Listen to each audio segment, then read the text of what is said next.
Busted! Everyone hold hands!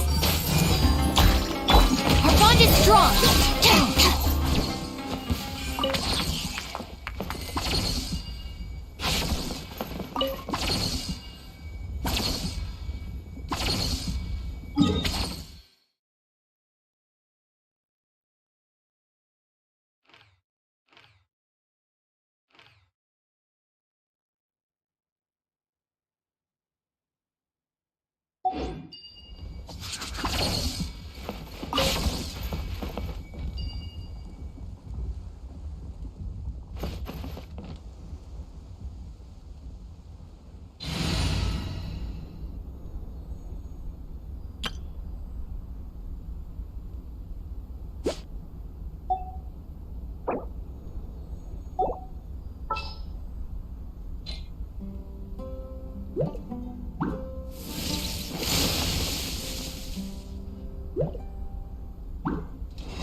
I've been waiting for you for ages.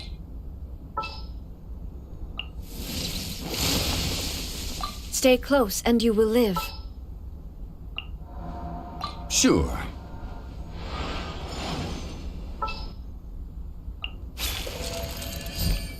It's time to pull the trigger.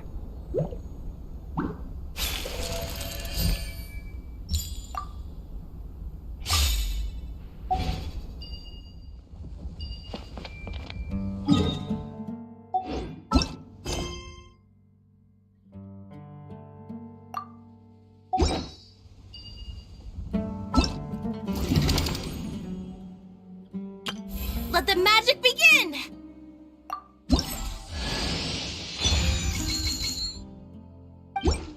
Let the magic begin!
Once, there was a glorious kingdom established among the heavens. From that kingdom,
Something on your mind again? Let's work through it together. Two heads are better than one.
Quietly now.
first time we came here.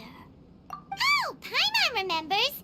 Nahita's consciousness had been trapped by the doctor, but we followed the clues she left behind to help her. So much time has already passed since then, and it seems Sumeru's changing for the better now that Nahita's in charge, right? Paimon just hopes this peace will last a long time, and then Nahita won't have any more new problems to deal with. Yeah, guess you're right. We somehow always find ourselves right in the thick of it. Who knows what will happen next? Come to think of it, maybe it's all because of you. Maybe you're just a magnet for trouble.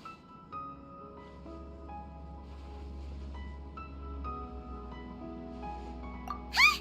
Me? Before Paimon ran into you, Paimon never ran into any trouble.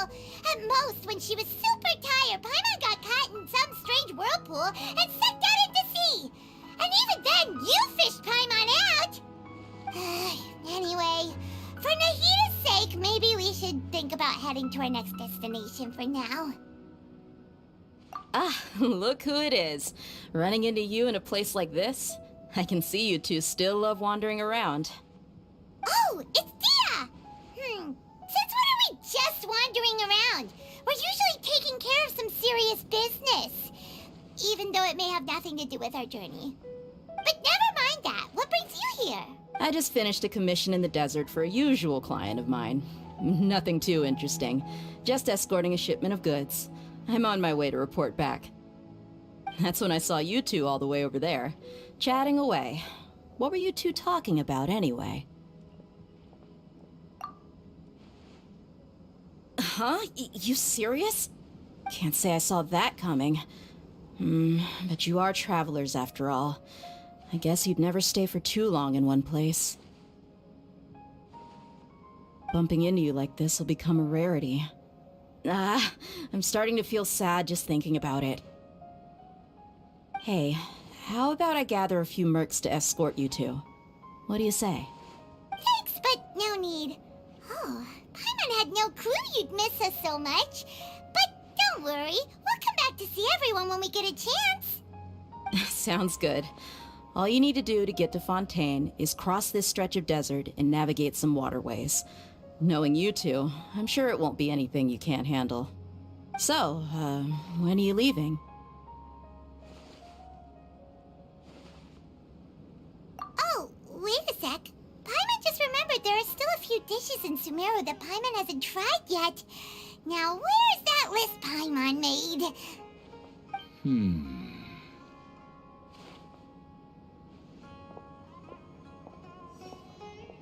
I see. Guess you won't be needing a going away party or anything. It's sad enough to see you go like this. Though, now that I think about it, Sumeru wouldn't be what it is today without you. Seems true heroes always prefer leaving quietly. By the way, should we go say bye to Nahita?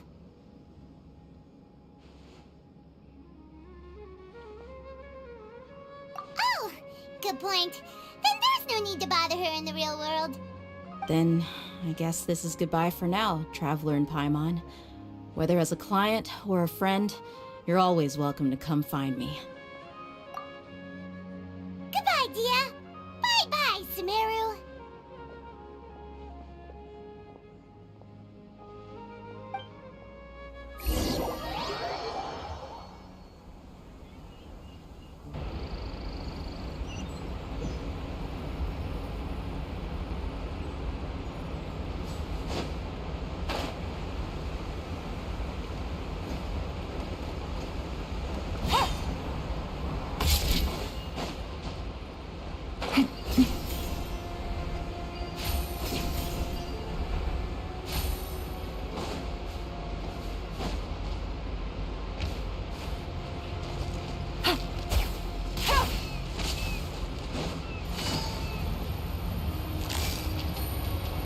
Gotcha.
heard that the industry here is extremely developed, and there are all kinds of unusual machines.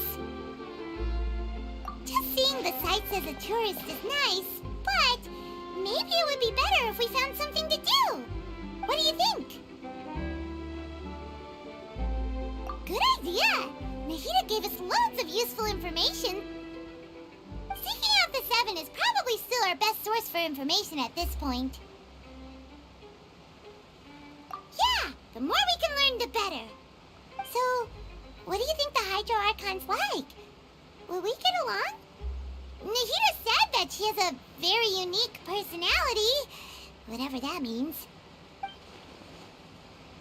To learn about a nation's god, start with the nation's people. There seems to be some locals talking over there. Let's go see if we can join the party.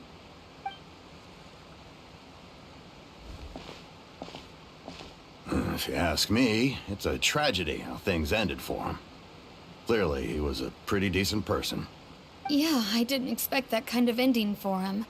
I thought he would at least fight on a little longer for his family. I was expecting a sudden plot twist, but it's a pity that it never happened. Still, his story is quite the tearjerker.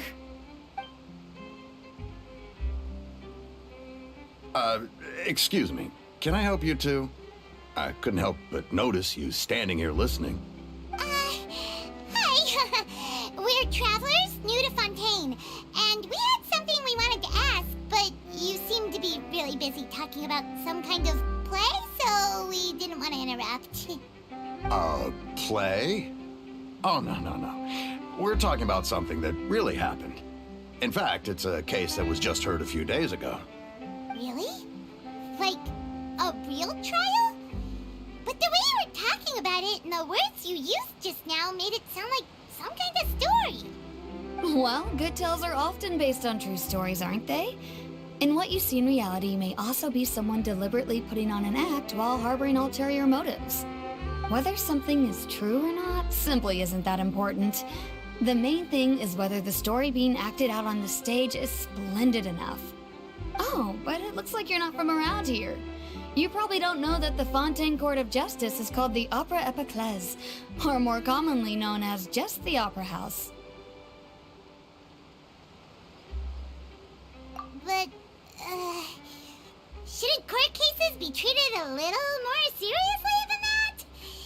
Not to question Fontaine's way of doing things, it's just that putting someone on trial is usually a very serious thing. No worries. Other visitors to Fontaine have wondered the same thing. You could say that we just don't want to waste the moving stories behind those cases. And as for your worries about whether the cases are treated with due reverence, we have the absolutely just and honorable Chief Justice Neuvillette, as well as the Oratrice Mécanique d'Analyse Cardinal, a machine created by the Archon.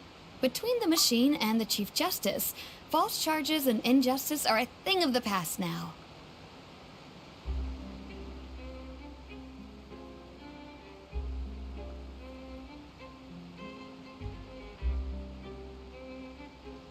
Oratrice?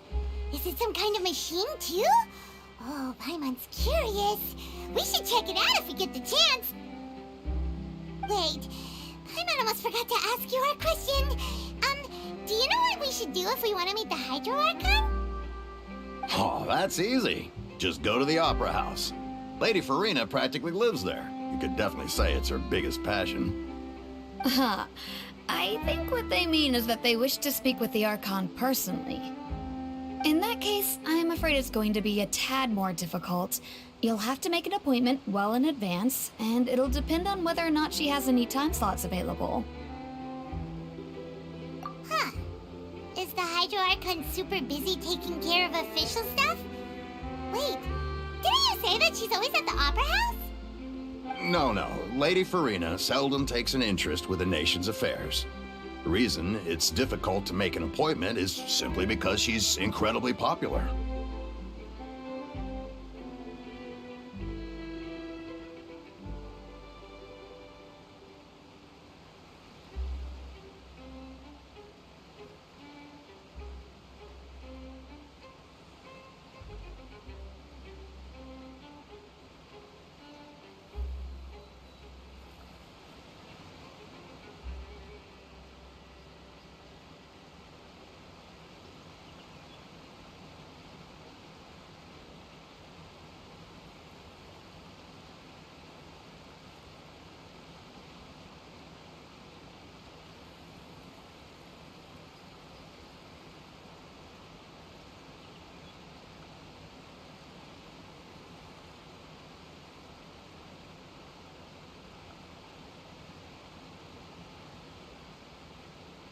That's right.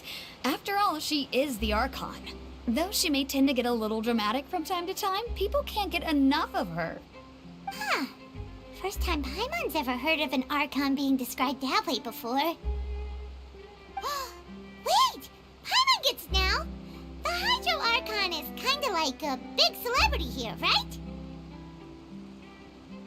Yeah, I suppose you could say that. Perhaps you could even say our mascot. Hang on. This is still Fontaine's Archon you're talking about. You should show some more respect.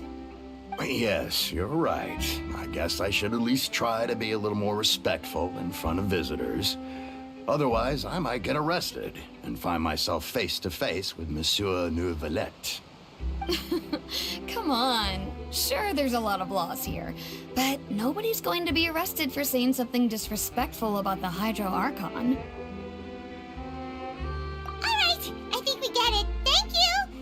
At least we now know that we can find the Hydro Archon at the Opera House. But who knows how long making an appointment will take? Guess we could have a look around the city in the meantime. Hey! What are you looking over there for?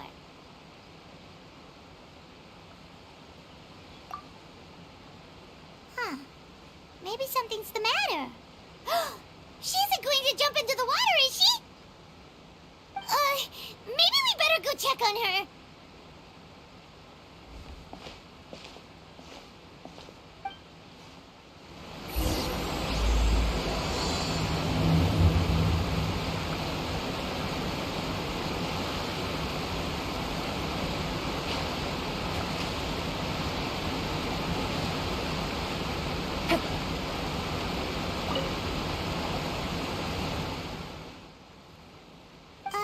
Hello there.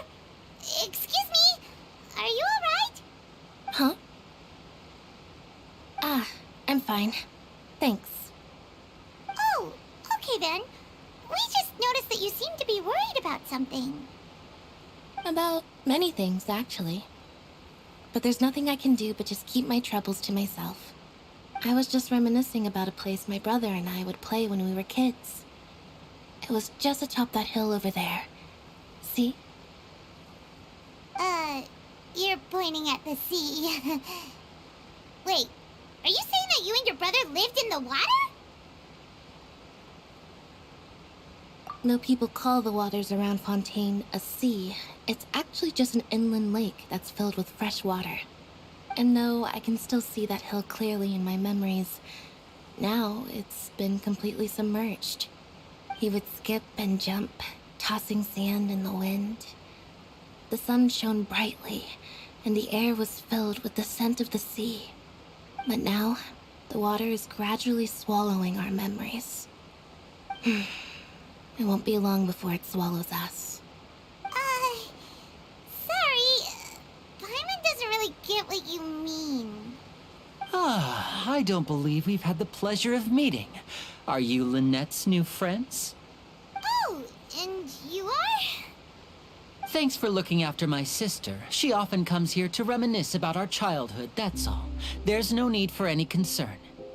Oh, allow me to introduce myself. I'm Linny, and this is my sister Lynette. If I had to guess, I'd say you must be travelers from abroad. Nice to meet you. Paimon is Paimon, and this is the Traveler. We just arrived in Fontaine. We were just talking with your sister. Even though we didn't really get what she was saying. I see. It's unusual for Lynette to be so willing to talk with anyone. In fact, she seldom speaks at all. I'm usually the only one she ever talks to. Oh, really? Then you two are just like us. Paimon's always the one talking for some reason.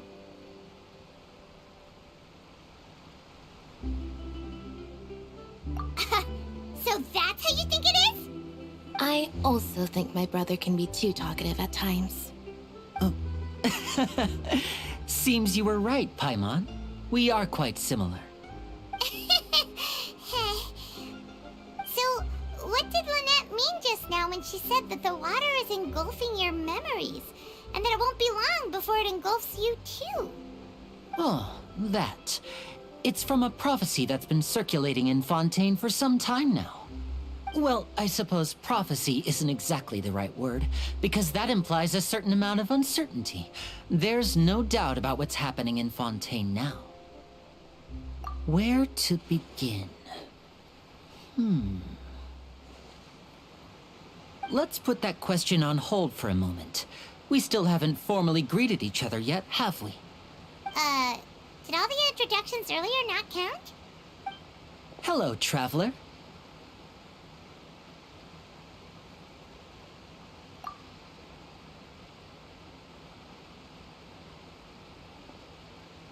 And hello, Paimon. Hey! Why didn't Paimon get a handshake? You're not poking fun at Paimon, are you? Please, don't take offense.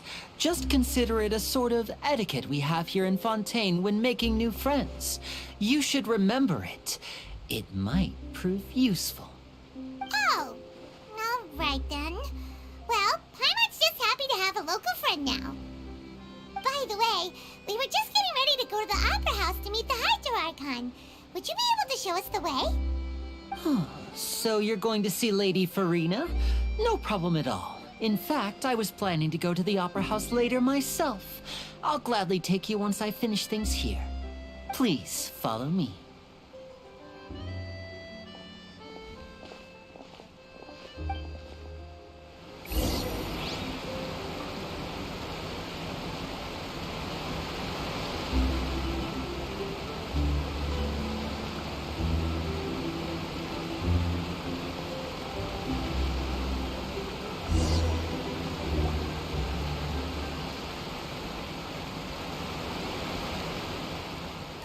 You said you were going to see Lady Farina? Well, it seems Lady Farina has come to see you.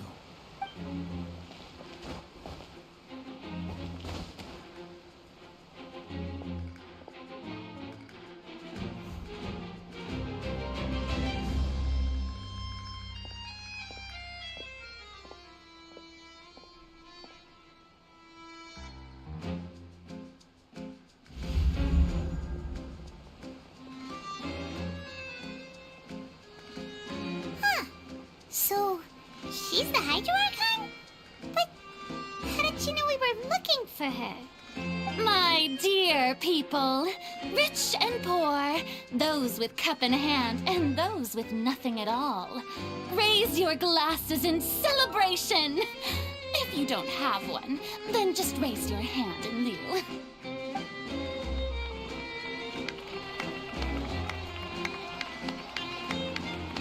As you can all see, two unfamiliar travelers have arrived in our nation. Come, let us make a toast in honor of this traveler and her companion who have journeyed here from distant lands.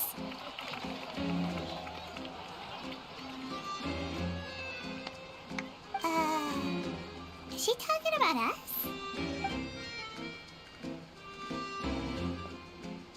I've long heard of the turmoil and chaos you've left in your wake as you visited other nations, but I welcome you nevertheless. No, I have come to receive you personally. Fear is for insignificant cowards. I am a god, and I will never entertain the notion of such meaningless wariness. You can be rest assured, I see clearly your sincerity. Of course, seeking an audience with me is the most sensible thing to do. It will allow you to truly behold my power and witness my authority. Intelligent people always gather under the correct banner. I, Focalor, hereby welcome you to the nation of Hydro and acknowledge the value and significance of your trip. Now, you may rejoice in this. Yeah, Paimon still can't believe it. Feels like we've only been here for a few minutes. But the Hydro Archon's entrance was, how should Paimon describe it? A little over the top? Miss Hydro Archon? How did you know we were coming? outlanders, you inevitably lack even some of the most basic understanding. Don't forget that even the gods can be divided into the mediocre and the excellent. I suppose it's only natural for you to be awestruck by my abilities. You had best stop and consider. Do you really have the noble qualities and etiquette necessary to communicate with a god? All it takes is a flick of my finger for me to know everything about you. Whoa. Talk about sounding high and mighty. Oh? What's with these looks? Perhaps the welcoming ceremony still isn't enough? What else should I say then? Is she waiting for us to start talking? Wow, I didn't expect to see Lady Farina here. What a surprise! Wait, does this mean they're the legendary blonde traveler? How did I not notice before? Hey, what's all the commotion? Oh, is that Lady Farina? Is there some kind of... Of course! That's the blonde traveler, the one all those stories are about. Lady Farina came here to personally see her. Oh, I bet this is gonna be the duel of the century. Ooh, I've got to see this. I knew Lady Farina would never disappoint. Yes, but don't get too excited now. My dear believers and spectators alike tend to get quite rowdy, and despite the noise, I've come to tolerate all their ruckus. You may consider this my reward to all of you. I have determined that there will be an epic duel between myself and this traveler from another land, just as you were hoping to see. Now she wants to fight? Aren't we getting a little ahead of ourselves?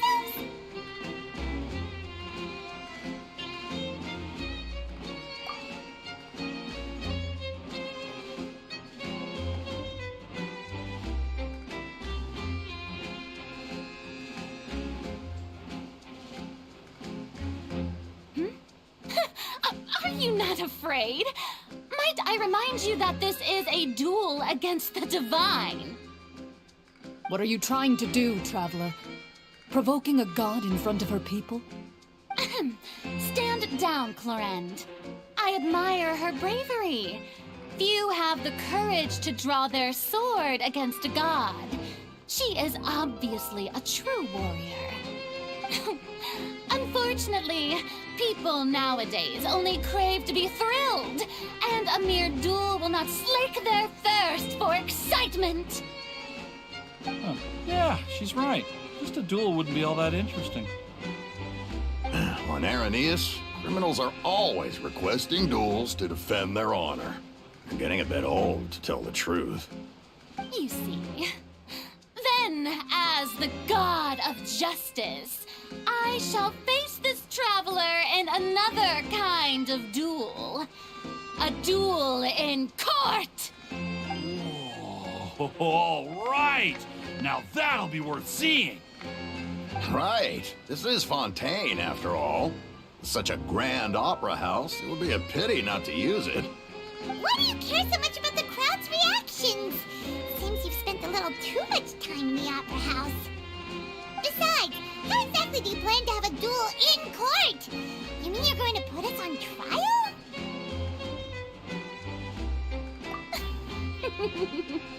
Oh, we have reason to put you on trial. It's obvious, isn't it? According to Fontaine law, no one is permitted to release any flying objects within Fontaine city limits during the first 3 days of each month. You are clearly guilty of violating this law, no? Oh, so that's what they've done wrong. That's our Lady Farina. No one knows the laws of Fontaine like she does. You call that obvious? What kind of law is that? Wait, flying object? You mean Paimon? Precisely! Now, if you two have no objections, then in the name of the Hydro Archon, I order your arrest. My apologies, Lady Farina. I don't mean to spoil the fun.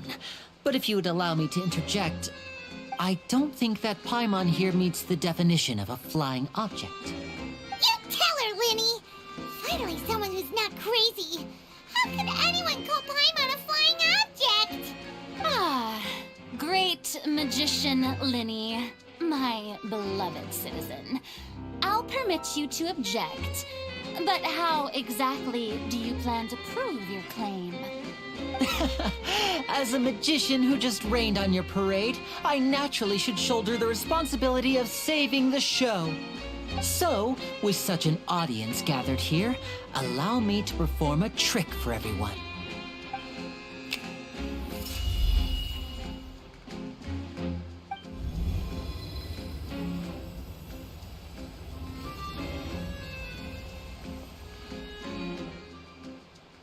Ta-da!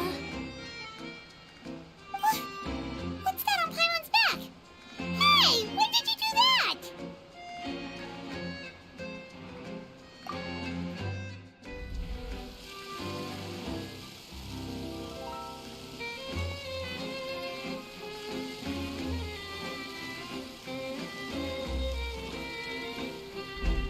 There. As you can all clearly see, Paimon should be classified as, well, something like a balloon. This rope has been in the Traveler's hand all along. It was just that no one could see it before. Huh? You call that magic? You've got to be joking. I thought it was pretty good. Nice one. Huh. I'm not sure what to think. It seems Lady Farina's charges no longer hold water.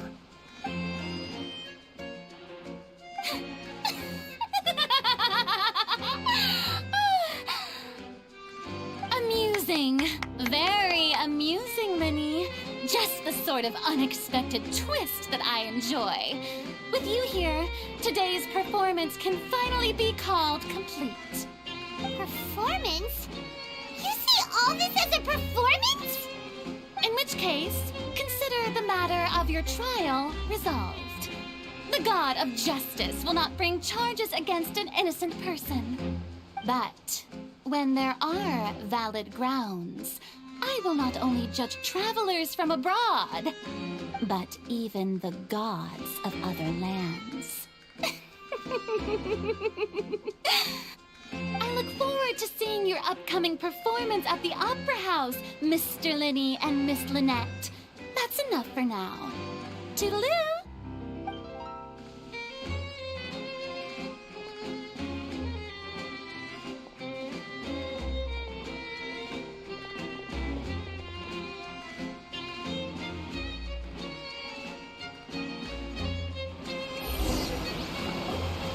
And just like that, she's gone.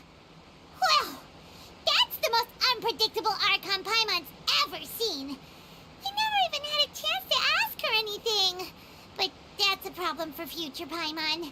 That whole scene just now was really...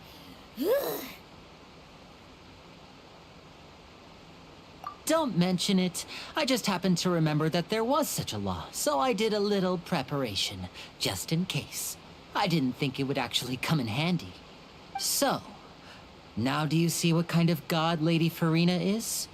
She can be a bit confusing at times, but she is still amenable to reason. Anyway, Paimon had no idea you were a magician, Linny. It sounded like you'll be performing at the Opera House, right? I just know a few simple tricks I use to make a living. Lynette is my assistant.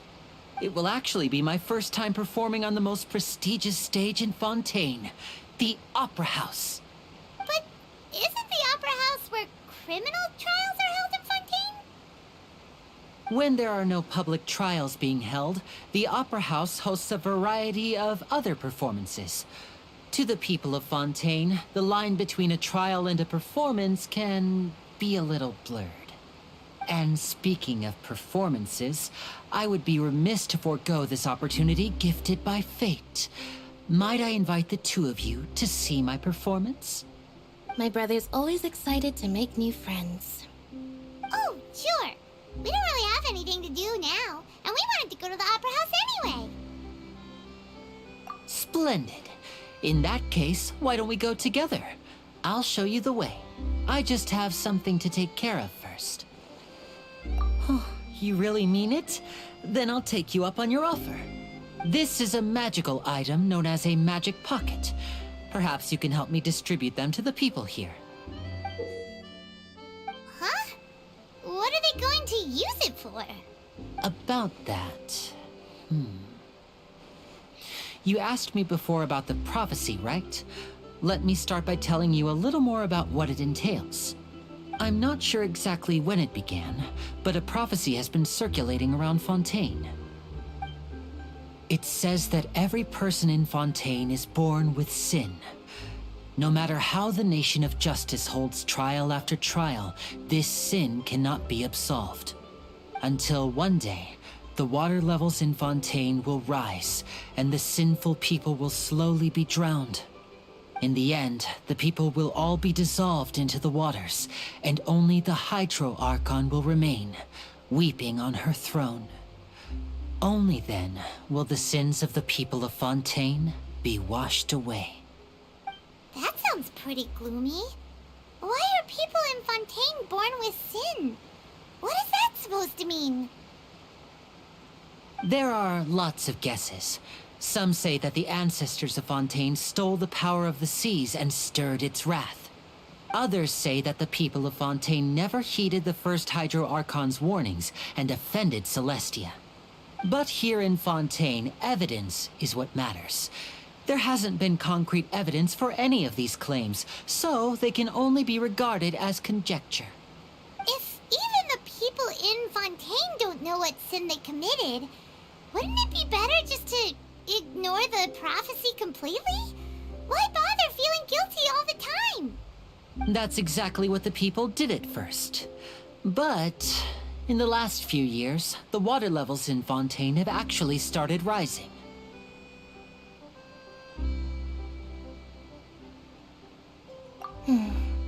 Many places have already been completely submerged, and now lie beneath the sea. Many people carry on with their lives as before and shrug it off as a natural phenomenon. But my family and I think that the people of Fontaine shouldn't ignore the possibility, which would end up sentencing them to death. We hope that at least the people who reside near the waterfront can move away before it's too late. So, we've started distributing magic pockets to them. As a magical item, these magic pockets have astonishing capacity. I'm sure they will come in handy when people are moving their belongings. Oh, Paimon gets it! It's like preparing for a rainy day! But this is more than a bit of rain. Perhaps only absolute power could ever contend with such a catastrophe. But who knows? We're just tiny specks in the grand scheme of things. Now, if you'd like to help, then please give these magic pockets to anyone nearby. Be sure to convince them to take it, regardless of what they say.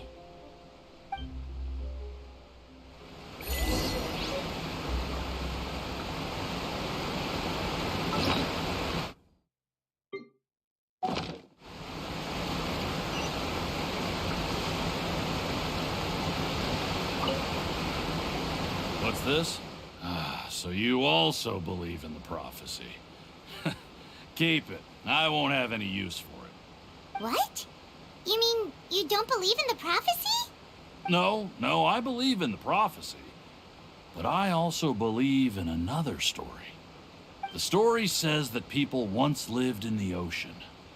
They were one with the ocean and couldn't live apart from it. But as time wore on, people desired to live on land and developed blood vessels, encapsulating the sea within their bodies. Thus could people set foot on land.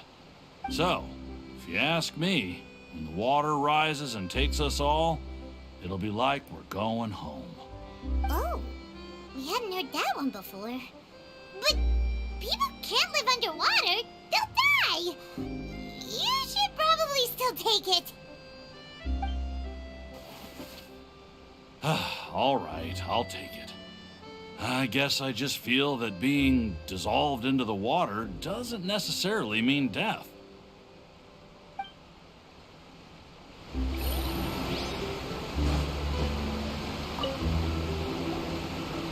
So you're the blonde traveler that everyone's been talking about. My apologies for not recognizing you earlier. Oh, a magic pocket? Seems you really thought of everything. I guess it's better to prepare for the worst and hope for the best. Thanks. Please, also thank the magician on my behalf when you get the chance.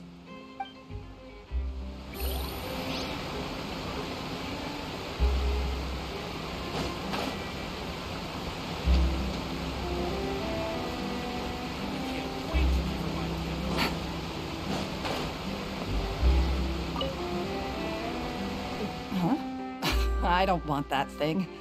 Way I see it, if the prophecy's true, it's still gonna be a long time before the water can cover everything. Life is all about living in the moment. What use is there in worrying about the future all the time? We'll cross that bridge when we get to it. You should still take it. You never know when it'll come in handy. Oh, all right, fine. Thanks. It's just that if I start moving, that means I've already given up on the life I have now. I'd really rather not.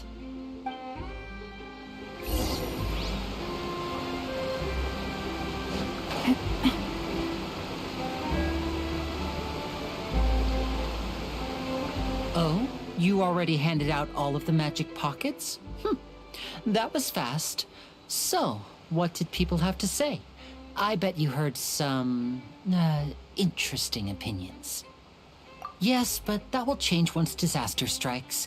I know they'll change their minds, so it's only right to help them prepare. Is there anything else you need to do before we leave? Yes, one last thing. I have the magic pockets made by a workshop in the court of Fontaine. Since we're out and about, I was thinking about bringing him some more materials. So, you want to collect materials? Just tell us what the materials look like and we'll help. Many hands make light work. Oh, that would be much appreciated. We'll need some romaritime flowers. I remember seeing them near the waterfront on the east side of the harbor.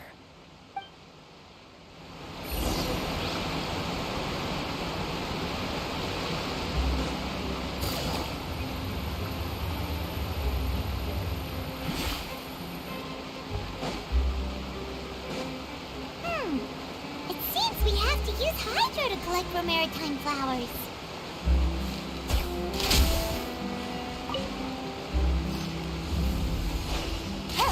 Take it easy.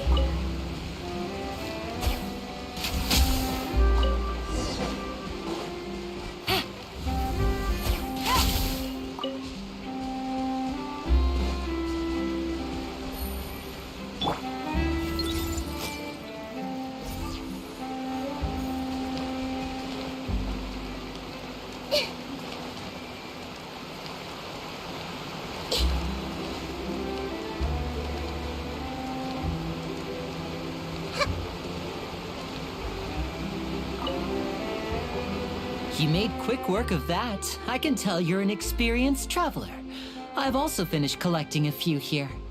Maybe next time you'll feel like helping too, Lynette. No way. I'm in power-saving mode today. Otherwise, I fear I may not have any energy left for the performance at the Opera House. Fine. Though the performance is still a long way off. Now that we're finished here, we should get ready to head back to the court of Fontaine. So, we're going to the court of Fontaine before we head to the Opera House? Good. Paimon wants a tour of Fontaine's largest city and try...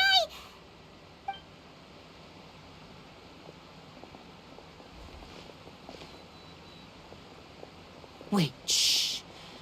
Have you noticed that person over there? The young girl. Huh? What's wrong with her? Paimon didn't notice anything. She's obviously a thief. Magicians and thieves practice similar methods. We divert attention, and a distracted audience is one that won't discover what you're really doing. Watch her movements carefully.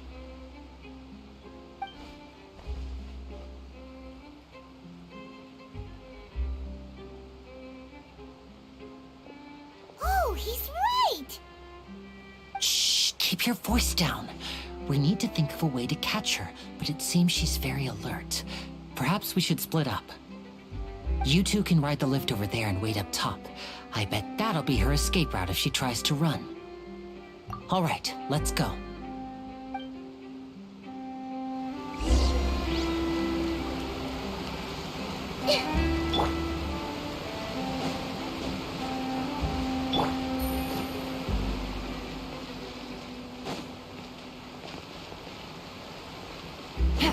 Take it easy.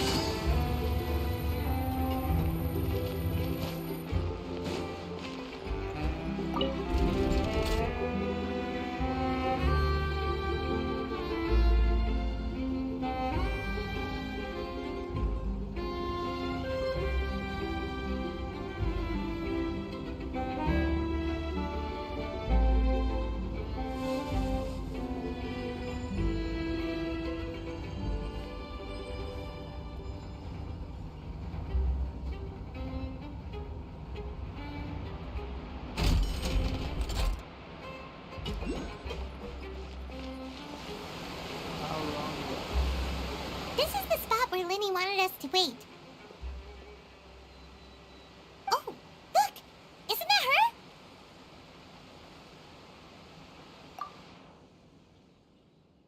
Oh no! Did she notice us? She started running the other direction! What should we do? Should we chase her?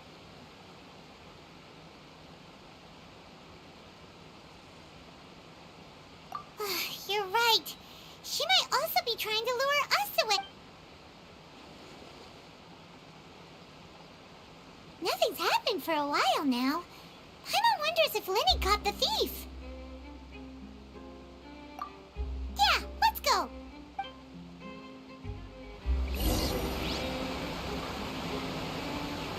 Game's up. Time's over.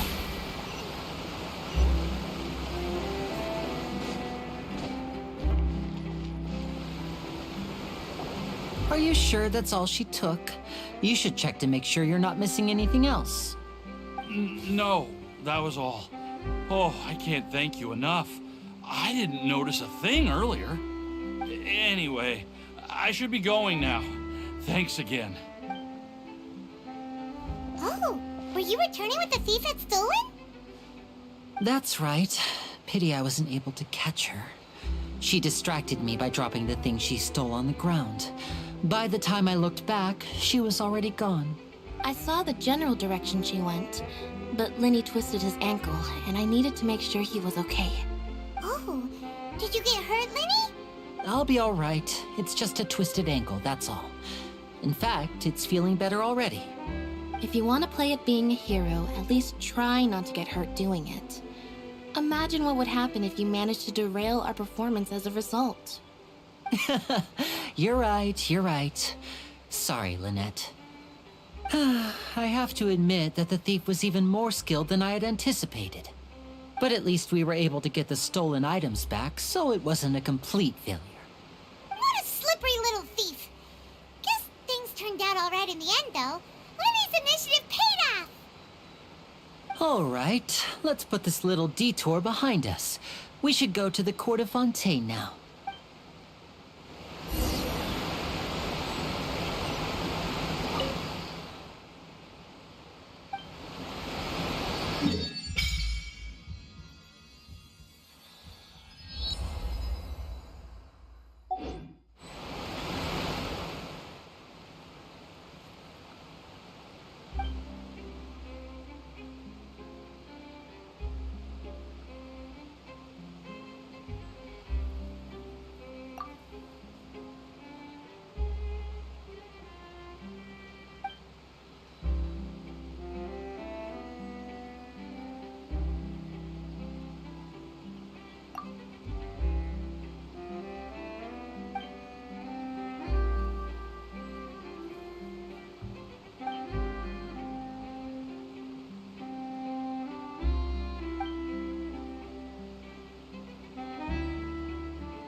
ride this thing to go into the city? What an ingenious way to get around! People in Fontaine really know how to use water! This is an aquabus. It allows people to travel between several key locations around Fontaine. It's pretty convenient, but the ride can become a little dull after a while. The scenery is always the same. That's why it's better to travel with friends. So you mean it's still boring even when I'm riding with you? No, that's not what I meant. It's just that, well, you don't really talk that much. Besides, it doesn't really feel like a real trip when it's just the two of us. It's the same as being at home. Whatever. Guess that's what it's like to be an older brother. It's about time for us to leave. Let's get on board.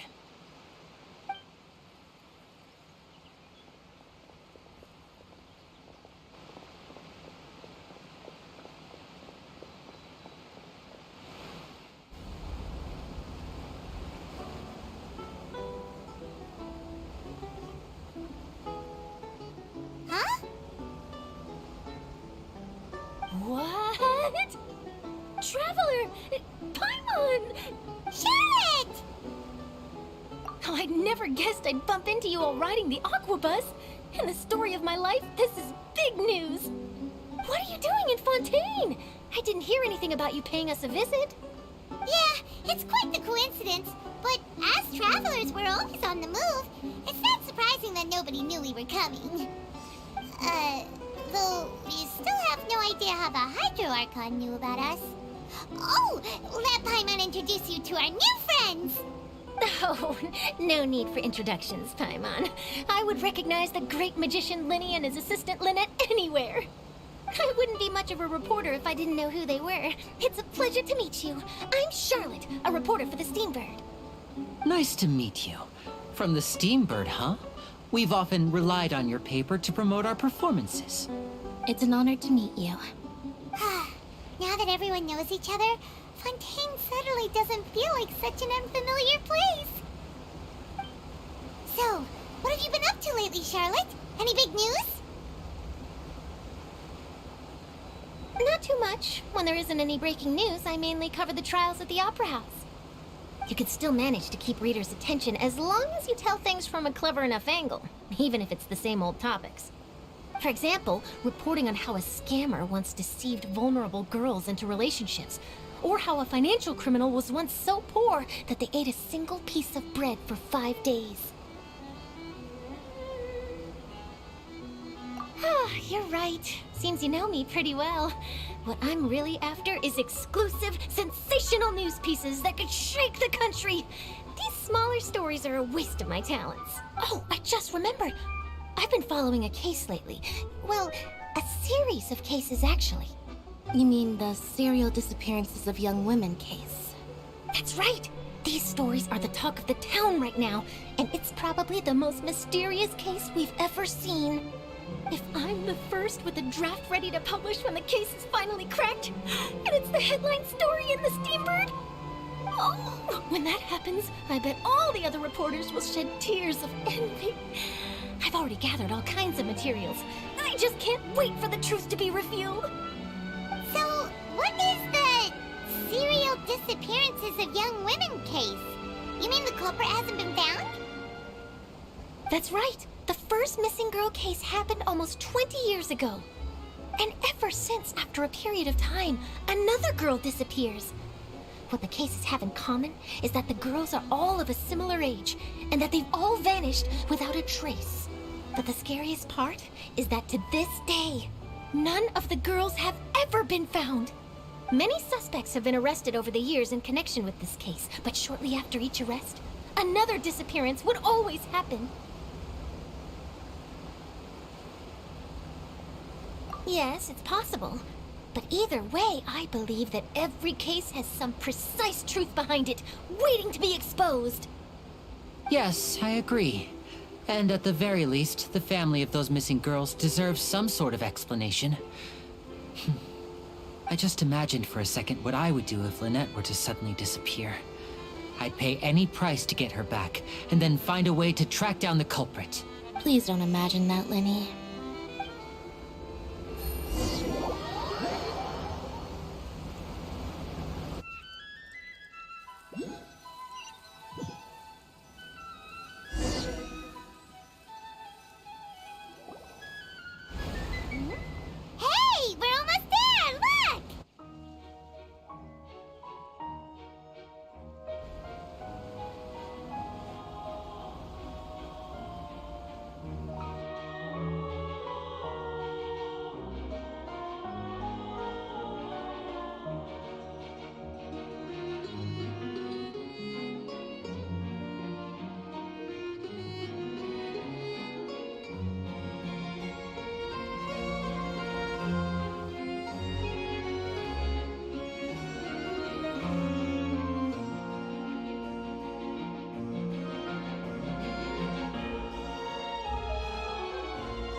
Well, I really enjoyed chatting with you. Life should be full of pleasant little surprises like this. Yeah, us as well. The ride went by too quickly. I have an interview to get to. I should get going before I'm late. Okay, Paimon hopes we can chat again soon, Charlotte. See ya! Bye now. Oh, be sure to stop by and see me at the Steambird when you have time. What a tough job. Always running around and interviewing everyone. Well, where should we go now? If you don't mind, how about we stop by my home first? Besides, I still have all the materials we collected. Sure, we wouldn't mind at all. This city is so huge, Paimon wouldn't know where to start anyway.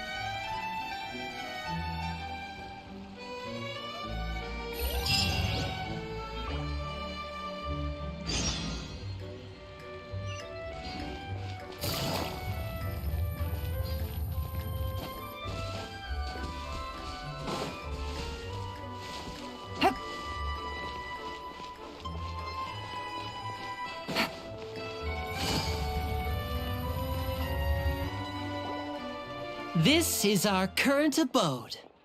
Ah, Fremine, you're home. Where did everyone else go? I have some new friends that I would like to introduce. Oh, they all just went out a moment ago. I see. Everyone is getting busier now that Father will be returning soon. I suppose that can't be helped. Allow me to introduce you to my little brother, Fremine. He is a phenomenal diver. Hello. Nice to meet you. Paimon is Paimon, and this is the Traveler. Oh, you sound very proud to have a diver as a brother, Linny. Linny, could you come here for a moment? What is it, Fremine? Do you have something to tell me?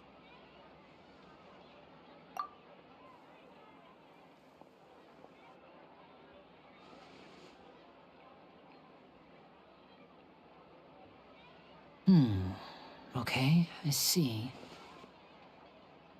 Is everything all right? Oh, it's nothing. We were just discussing a little housework. Sorry for the interruption. Oh, before I forget, the Traveler and I collected more materials to make magic pockets. Were you able to get any, Fremine? Yes, I went diving and gathered lots of materials. I was about to give them to you. That's our Fremine, always quick with the underwater work. All right, I'll take these to the workshop.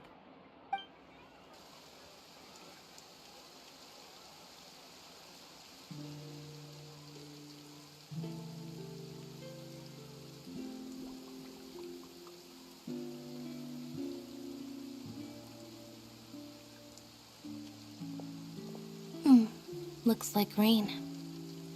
Oh, you're right. But wasn't it clear and sunny just a moment ago? Fontaine's weather sure is weird. I'm afraid that's just how it is here. It often rains on days where there are trials being held in the Opera House, but don't worry, it'll clear up soon enough. What's wrong, Fremine? There's a legend about the rain that I tend to believe. It's said that a dragon of water once resided in Fontaine. Though we don't know where the dragon went, every time it weeps, the skies will cloud up and pour out rain. When I was a child, my mother told me that if I wanted to go outside and play, I should yell toward the sky at the top of my lungs. Hydro Dragon! Hydro Dragon! Don't cry!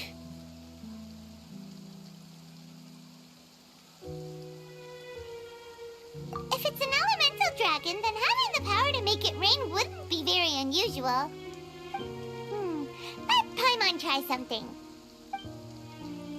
Hydro Dragon! Hydro Dragon! Don't cry!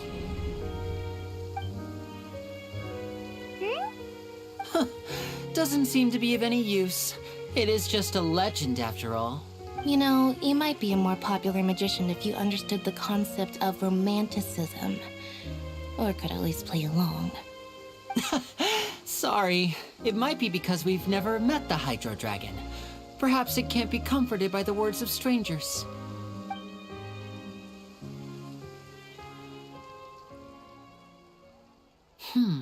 It rained for longer than I suspected. Oh, it's already getting late. Was there something you needed to do, Lin? Yeah, some preparations for the show at the Opera House. I need to find a way to catch the last aqua bus of the day. On the day of the performance, just ride the aqua bus to the island of Araneus. I'll have Lynette meet you at the fountain in front of the Opera House.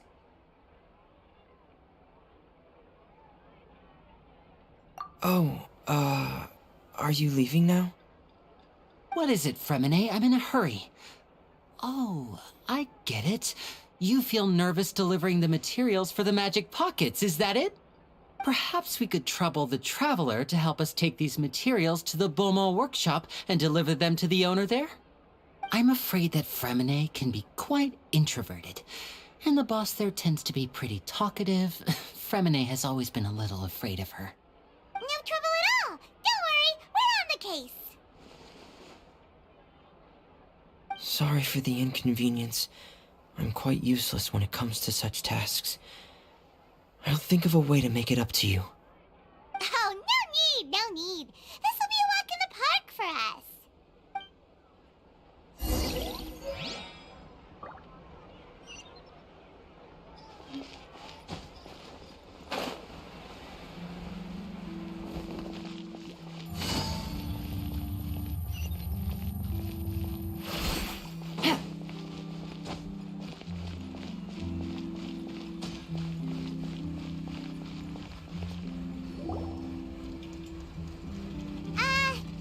Hello?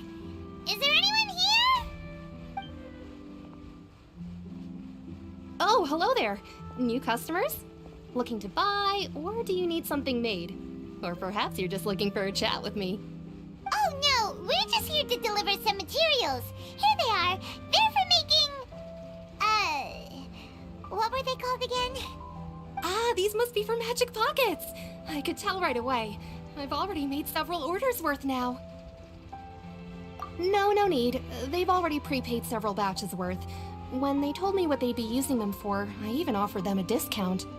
But they insisted on paying the full amount, saying that I had a business to run. It seems both their hearts and their pockets are made of gold. Whoa. So, is Linny actually loaded? I can't say for sure, but who knows? Maybe there's good money to be made being a magician in Fontaine. Hey! Is this machine what you use to make stuff here? It looks really advanced. Why use your hands when a machine can do the work? It would be a waste not to use the latest technology, and wasting is a kind of crime. But where does a big machine like that get its power from? Well, it's a little complicated. I'm not sure I can put it in layman's terms for you. But basically, everything we usually use here in the city is powered by indemnitium. It's a type of energy that's produced from trials. Huh? How can trials produce energy? Well, I'm not completely sure of all the details myself, but basically, when a trial is in session, the Oratrice Mécanique d'Analyse Cardinale harvests people's belief in justice and converts it into energy to be used all around Fontaine. So that's what its other function is? Paimon heard that the Oratrice was created by the Archon to make judgments. But Paimon still doesn't get it. How could something unreliable like people's beliefs be turned into a stable power source for these machines?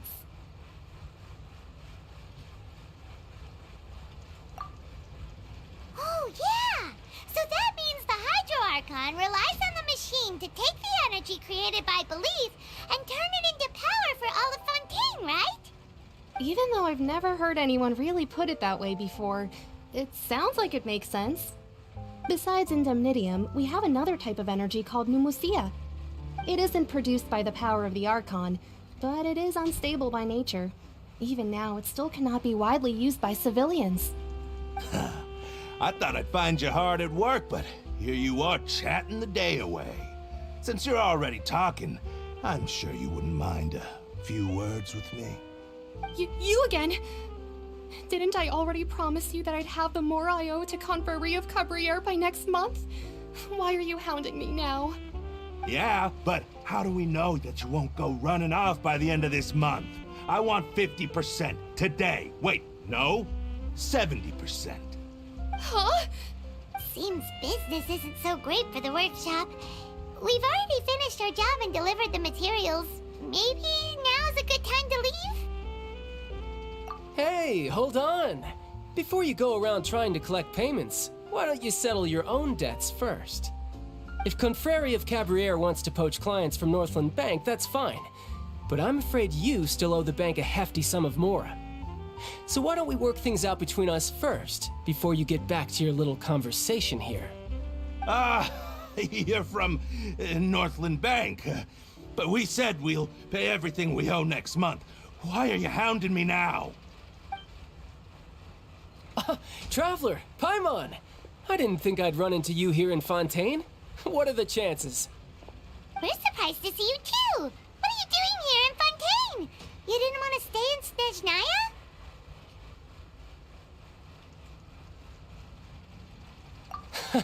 Long story short, I've already been in Fontaine for some time now, and honestly, things have been pretty boring. But it seems that fate brought our paths together today. Not only will I have some good friends here now, but ones who always seem to find trouble. Either way you look at it, it seems things are going to get a lot more interesting now. Pretty sure we'd want to avoid anything that you'd find interesting. Besides, our trip here has gone pretty well so far. Right, Traveler?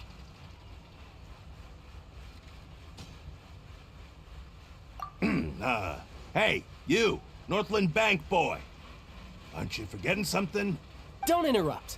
It's not often I run into the Traveler like this. Why don't you wait for me over there for a while? You kidding? Aren't you the one looking for us? You really expect us to sit and twiddle our thumbs while you catch up with your friends? Listen to me, boy. If you want your mora, fine. Why don't you come and take it? Hey, I just said not to interrupt. Oh, by the way, Traveler, the last time I took Tonya and Tusser ice fishing, Tusser said... Hey! That's way over the line! All right, boys! Let's see who has to pay up now! Can you at least let me finish one sentence? Fine. Though the bank told me not to get rough with our clients. You're the ones who started it. This is an act of self-defense. You two will have to be my witnesses, okay? I'm sure this won't take long.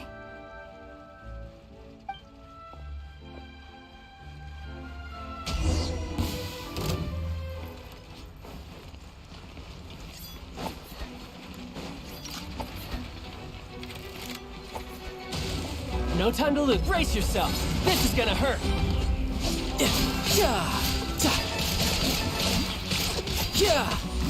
No time to lose.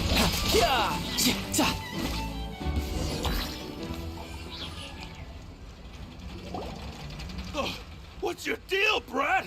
How are you so strong if you're just a staffer from Snezhnaya's Northland Bank?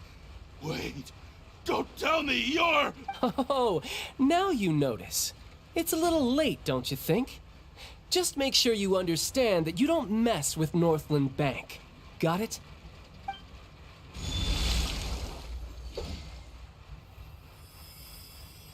Huh?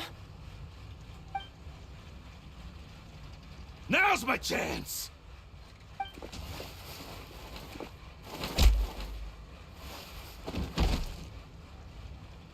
Huh. That was weird.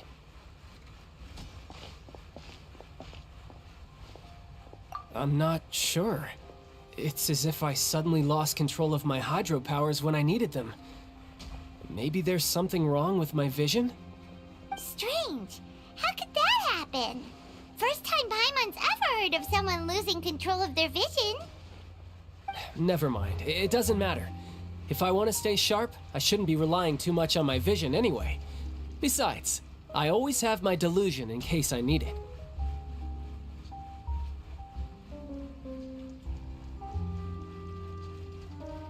So what are you doing in Fontaine, child?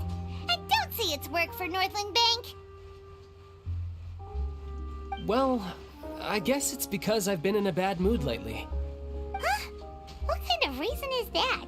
Wait, since when do you feel down about anything? I don't know. Maybe I still have a lot to learn about myself. But recently, there seems to be some sort of restless power stirring inside of me. And I don't know why, but every now and then I feel like I'm in a terrible mood. Maybe you losing control of your vision just now is connected with that power you're feeling inside.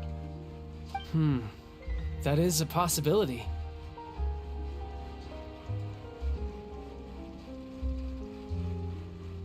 I can't remember if I ever mentioned it before, but when I was 14, I fell into some unknown abyss. It was during that time I learned nearly all of my abilities. The one who took me under her wing and taught me was named Skirk. She was always quiet and very mysterious. Nobody knew where she came from or what she had been through, and she was always very strict when teaching me combat techniques. One time, I asked her why she was willing to take me on as an apprentice. From what I could make of her answer, it was because I had awakened it, and traces of it remained on me.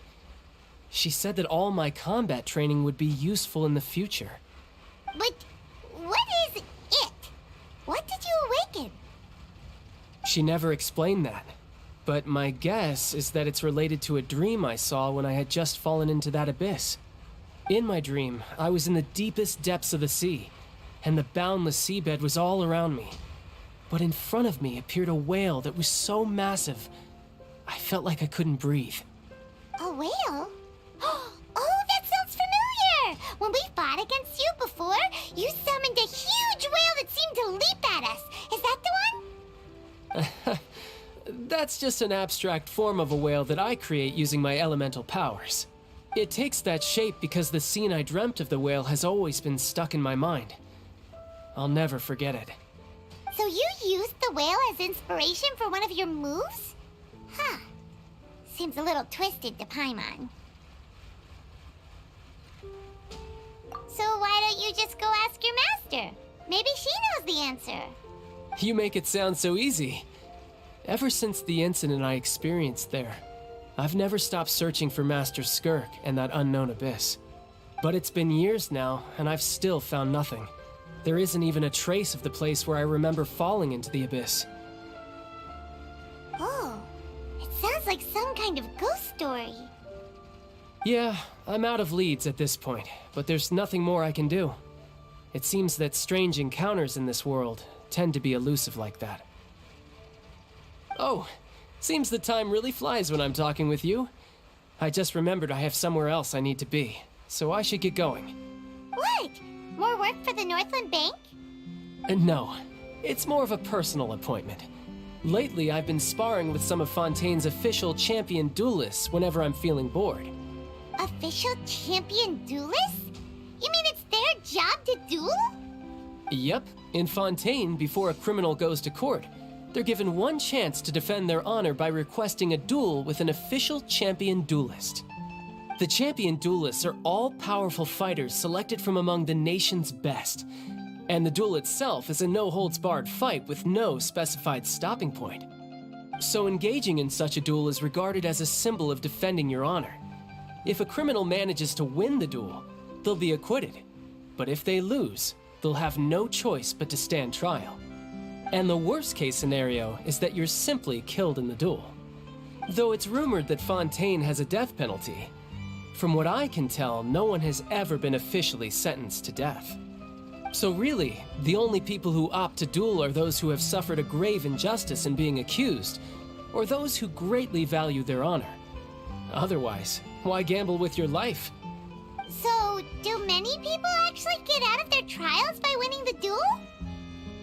Apparently, it's exceedingly rare for anyone to actually win. Fontaine probably enacted this system as a way to show that the nation respects the honor of its citizens. Besides, None of the champion duelists are to be trifled with, which is exactly why I was itching to face them as soon as I got to Fontaine. Apparently the one I'm meeting today, Clorinde, is the strongest of the champion duelists. I had been asking her for some time before she finally agreed to face me today. Well, that's child for ya. Paimon feels like we heard that name somewhere before. Clorinde. Huh. Oh, before I forget, I want you to have this. Huh? Your vision? You're seriously just giving it away? I'm just worried that it could become uncontrollable again. I'd be pretty upset if it got in the way of my duel, so I think I'll be better off without it for now. Besides, I just need you to hold on to it for a short while. I'll come retrieve it when I have some time later. Paimon knows what you're up to. You just want an excuse to come talk to us again, don't you? Whatever gave you that idea? I'll be in touch later.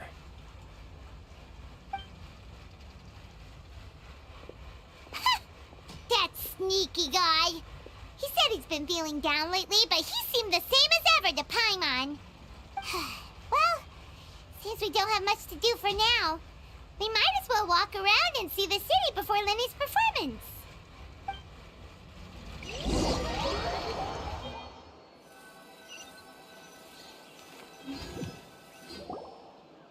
Wow! Who could have seen that coming? The reporter who was barely around for most of the story was the murderer all along! Sorry. Paimon was just surprised, that's all. Whew. Paimon never saw that twist coming. The murder mystery novels here are amazing. The whodunits here in Fontaine are a lot different than the light novels you see from Yai Publishing House. Both have their merits, but Paimon thinks this style of novels are more, well, novel. It's so exciting to reach the moment when the mystery is uncovered, especially in the one Paimon was just reading. You should buy a copy and read it too. Oh, sorry about that. Paimon will be more careful next time. Hey. Shouldn't we be heading to the Opera House to see Linny's performance soon? It's almost time for the show to start, so we should get going. Linny said that the Opera House is on Aranias, so let's go ride the Aquabus!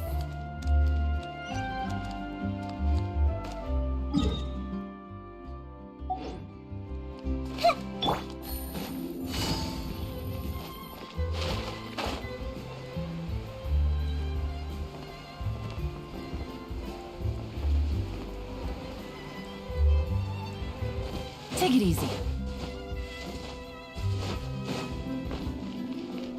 Take it easy.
Take it easy.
Welcome to the Navia line. I am Elfan. The boat will be departing imminently. Please do not stick your head, hands, or other body parts outside the boat.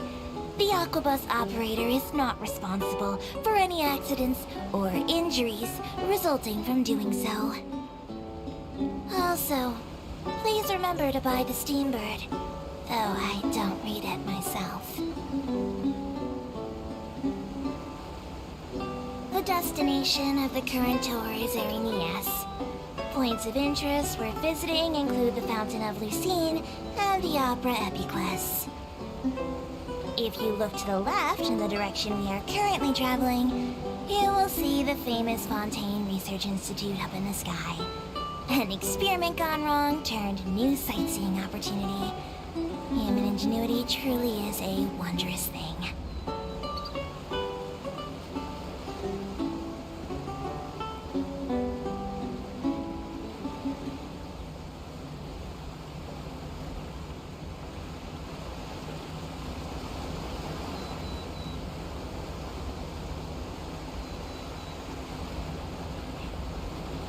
We are now approaching our final destination. Please be sure to bring all your personal belongings with you as you disembark.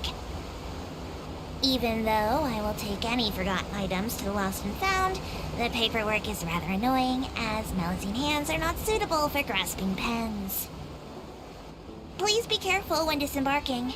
It has been my honor to be your tour guide this trip. Thank you.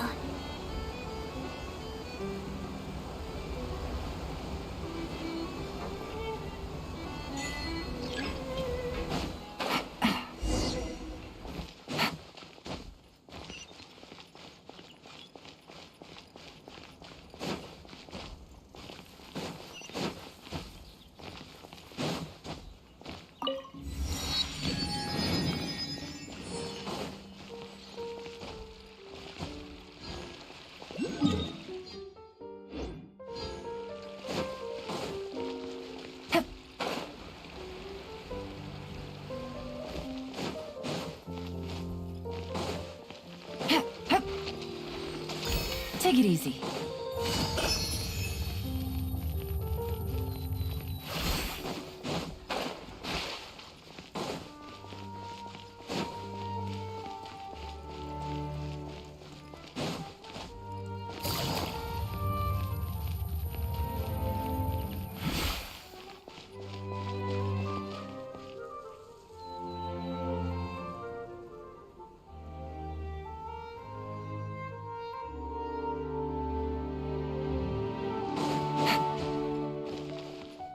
Take it easy.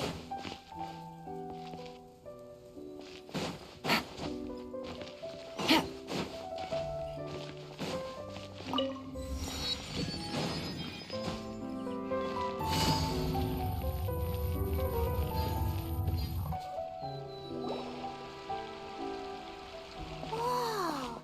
Now this is fancy! The Opera Epiclese. Looks like there's a lot of people standing around the fountain up ahead. Oh, Archon, please bless us with a bright and healthy child. We pray. I don't know why you always feel the need to ask so much. I'll be happy as long as our child is healthy and lives a peaceful life. I guess if they're our kid, then there's no doubt they'll turn out smart. Maybe this is one of the customs in Fontaine. There sure are a lot of couples here. Vache. What's wrong? Vache. Vache.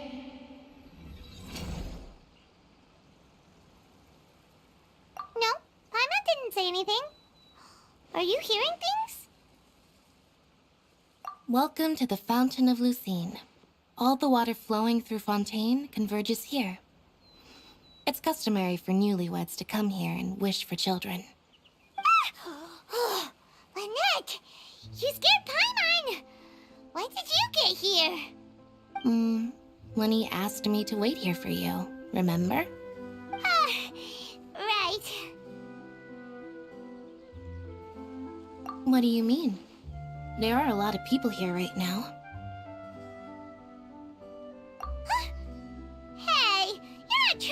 scare Paimon, are you? Besides, it's the middle of the day. It's not the time for eerie things. I see. I might be able to tell you something that could help explain the voice you heard. In fact, you might not be imagining things at all. I suspect that what you heard is a result of your hypersensitivity to the hydro element. Others in my family have had similar experiences. It's because of her sensitivity to the hydro element? But what would hearing a voice have to do with elemental power? When do you cry, Paimon? Wait, what? What does that have to do with anything? Just answer me. When do you cry?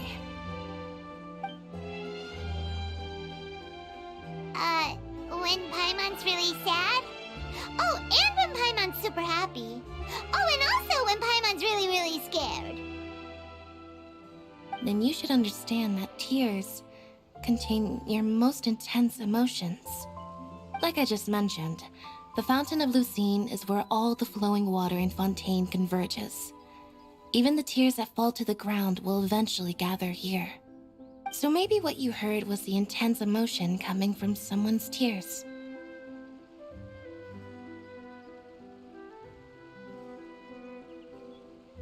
So, what did the voice say?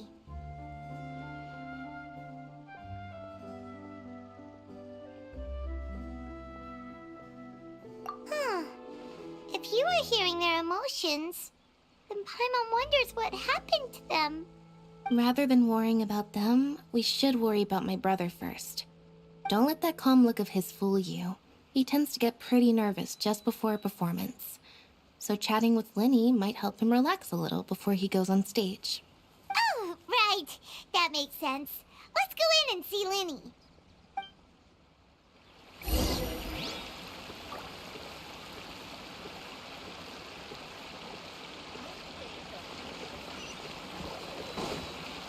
Take it easy.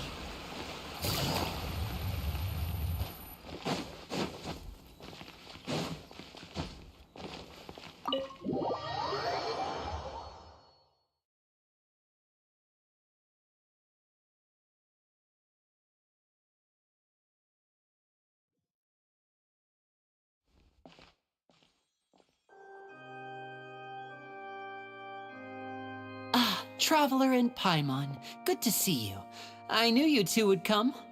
Are you kidding? We wouldn't miss it for the world. We've been looking forward to it. I can tell, judging by how early you've arrived. But you're actually right on time. The audience still hasn't started entering the venue yet, which means now is the perfect chance for us to take you to the best seats in the house. Wait just a moment. I'll fetch the tickets.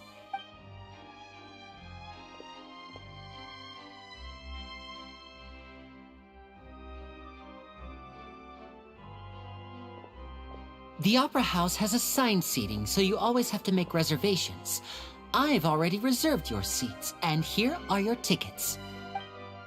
Ooh, front row seats! Thanks, Linny! Don't mention it. There's no need to keep thanking me. Hey, Linny! Could you come over here and take a look at this? Oh, I'll be right there. Seems there's an issue with the stage props over there. That's Cal, my assistant, calling me. I'll go lend him a hand. Yeah, we'll just go to our seats. You go ahead, Linny.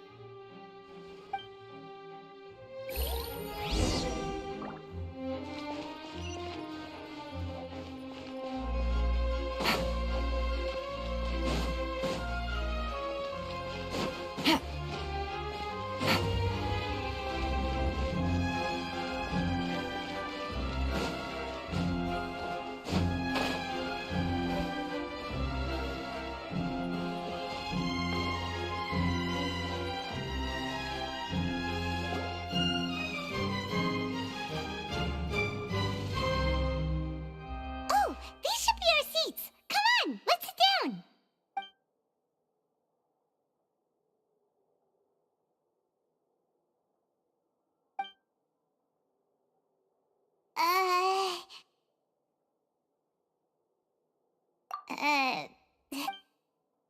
Hey, Traveler.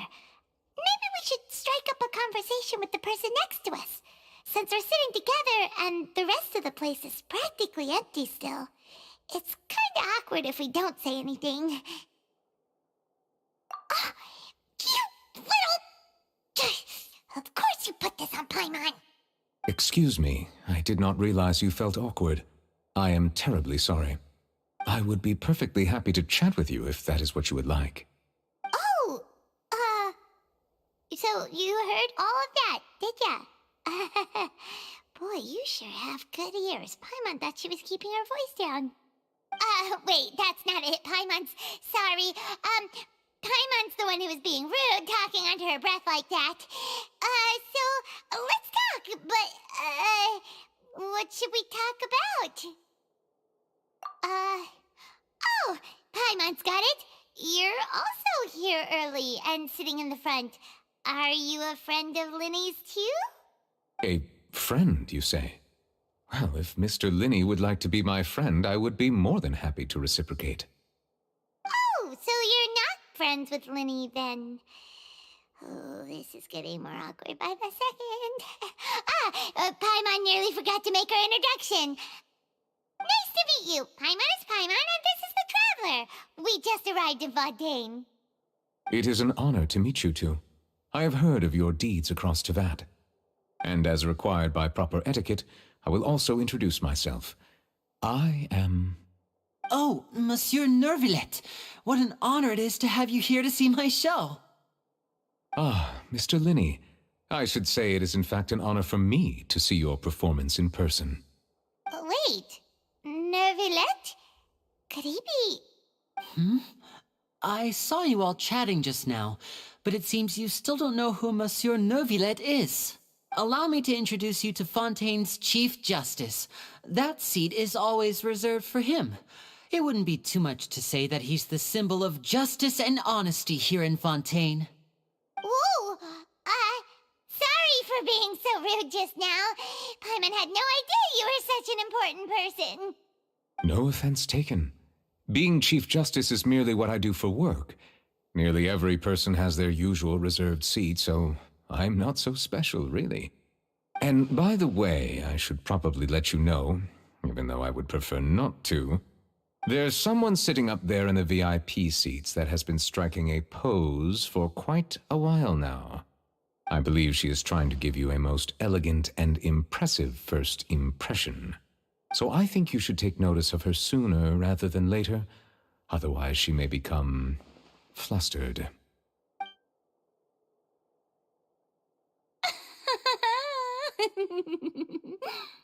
Huh? Oh, it's Farina, the Hydro Archon. Huh. She sure has a smug and satisfied look on her face. Guess she has no idea that you saw right through her act. Very good. That is for the best. No need to pay her any more attention. We may now enjoy the show. Huh? So is this what things are like between the Chief Justice and the Hydro Archon? All right, please wait just a moment longer. I've pretty much finished my preparations, and the performance will start as soon as the audience has made their way to their seats. Yay! The show's finally about to start! Paimon can hardly wait! Paimon's never seen a real live magic show before!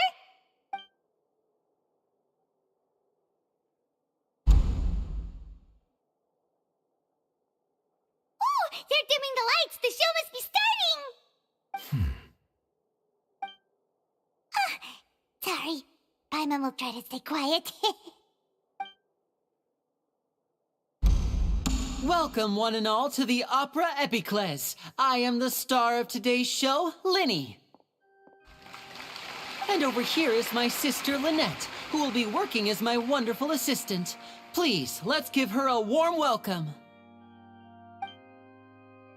Hello, everyone. I know she may seem to be a little sleepy right now, but that's just a sign that she's nervous. Whatever.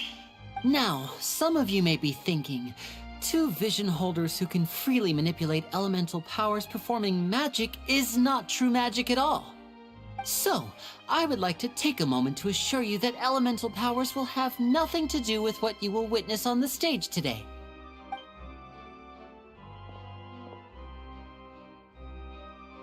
Both Lynette and myself have removed our visions for the show. That way, even the gods won't be able to help us. Oh, good point. That's what makes the show real magic. Now, without further ado, let the show begin. Lynette will now exit the stage to make some preparations. I know you might miss her, but don't worry. She'll be coming right back on stage momentarily. Perhaps in an unexpected way. I'm sure she'll be stealing the spotlight soon enough. Oh, and before I forget, there's one more thing I should say. You never know what can happen in the blink of an eye. A magician's greatest skill is making things disappear or appear. The possibilities are endless.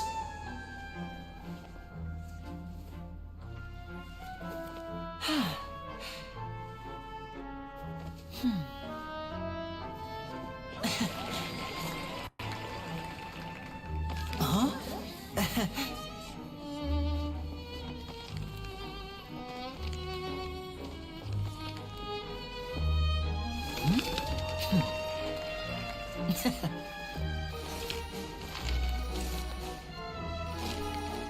But this isn't what you came for. These little tricks, you've seen them all before. So it's time for something truly extraordinary, don't you think? This one's a little tricky.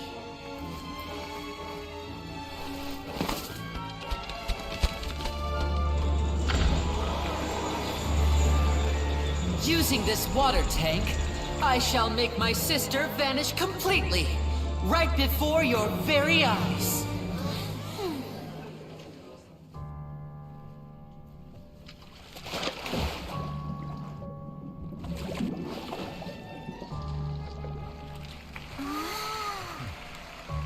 It's actually quite simple. She'll just turn into air bubbles and float right out of the top.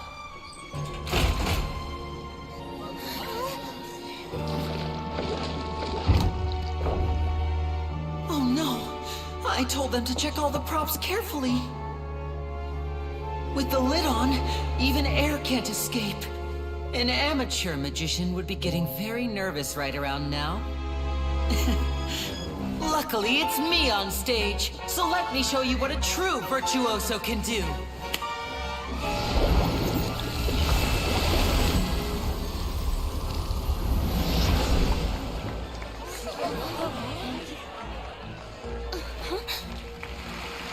Lynette, are you still there?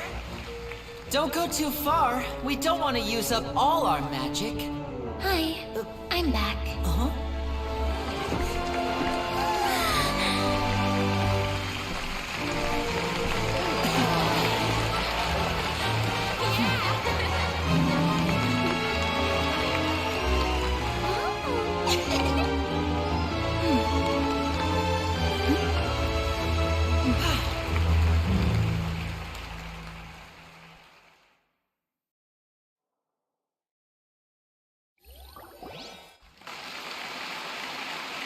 Whoa! What in the world just happened? How did he do that? Paimon didn't see him do anything.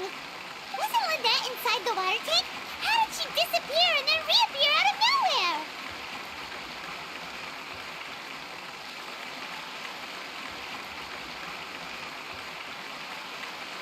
If we could see easily through his tricks, then that would mean that his skills are still lacking. To appreciate magic, you should focus on the show happening on stage, rather than getting caught up in trying to see that which has been intentionally hidden. Guess you're right. Paimon couldn't believe her eyes when Lynette reappeared. Amazing! Thank you everyone. I'm glad you enjoyed that performance. But our magical journey has only just begun. I've prepared even more astonishing surprises for everyone here. The magic of transformation and disappearance can go far beyond what you've just seen. I'm sure many of you are thinking that escaping the water tank was impressive enough, but Lynette is still my assistant after all. In which case, I have ample time to make all necessary preparations. So, for my next trick, I will require the participation of one lucky audience member. Please, if my assistants could bring out the magical boxes now. There are 2 boxes and only 2 boxes. One is here and one is there in the aisle among the audience. I'm sure many of our clever audience members have already guessed our next magic trick. A swap! Our lucky audience member and I will each enter a magic box. After 1 minute, we will each emerge from the opposite box. Now please, everyone pay very close attention to the box you see here. Don't give me any chance to make a move. Wow, how's he gonna do this? Hey, do you think this is all magic tricks, or does Lenny have actual superpowers? The lucky audience member will be generated by this random number selector. It selects numbers entirely at random. Even I don't know who will be chosen to participate. Now then, let's begin. Let me see. Oh, row 7, seat 3. Congratulations! You now have the chance to experience magic firsthand for an entire minute. Please, come forward. My assistant will take you beside the magic box. I'm sorry, it might be a little cramped inside, but no need to feel nervous. We've carefully arranged everything for you to be as comfortable as possible.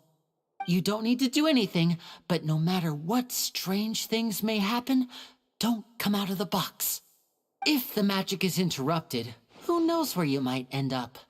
You might even find yourself in the Fortress of Meropide. Oh, okay. All right. Before I enter the magic box, there is one more thing I need to ask the audience to do. Could you all give me a countdown? Like this. 60, 59, 58. Just keep counting down.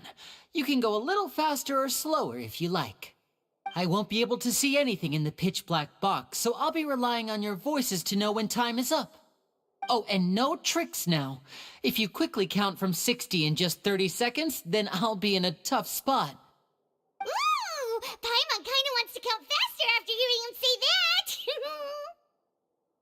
No, that won't do. I can see it in your eyes. You still can't be trusted. Let's practice together. Come on, repeat after me. 60, 59, 58. 60, 59, 58! That's right, perfect. Keep it going. All right, I'll see you all on the other side once you've finished counting. 54, 53, 52? Huh? Why aren't you counting, Nervalet? I am counting in my head. I think things are exciting enough in here as it is. Merely a consequence of my identity and personality. Do not worry about me. Just enjoy the show. Oh, all right. You look so serious that Paimon thought you might be feeling uncomfortable or something. 40, 39, 38! Mr. Linney, are you all right in there? Is everything ready? Yes, I'm fine. I'm just double-checking the direction of the magic. It would be a disaster if we get sent to the wrong places. For example, midair right above the audience. Even though he's saying that, Lenny doesn't seem nervous at all. What was that noise? Did you hear it too? Not sure. Anyway, it doesn't seem like anyone's worried about it. 25, 24, 23! What's wrong, Mr. Linney? I can still hear you moving in there. I seem to have accidentally knocked over a decoration. I'm trying to fix it, but it's pitch black in here. I can't tell left from right. Never mind the decorations. There's no time for that. The show is what's important. No, that's unacceptable. I want my show to be perfect. Don't worry, we still have 20 seconds. Hear them counting? 19, 18, 17! It seems things aren't quite going as planned. I apologize, everyone. It feels like you're all starting to count faster, but that's all right. I know it can be tiring to do such a long countdown. 10 seconds and change is still plenty of time. Almost there now. Whew. Swapping two people is harder work than you might think. Even a master magician like me can't guarantee I'll get it right the first time. Hey, wait! Is this the back one? I can't tell. They both look the same inside. Huh? No, that's not it. I'll try again. 7! Hey, slow down! Honestly! 5! 4! 3! Whoops! That doesn't count! 0!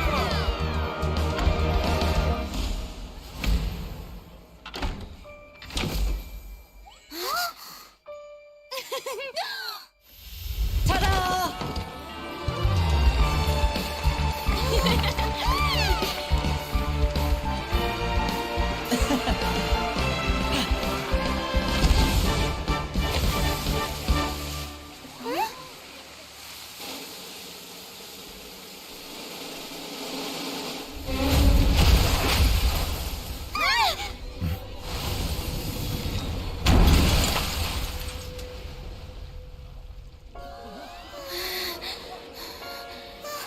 What happened?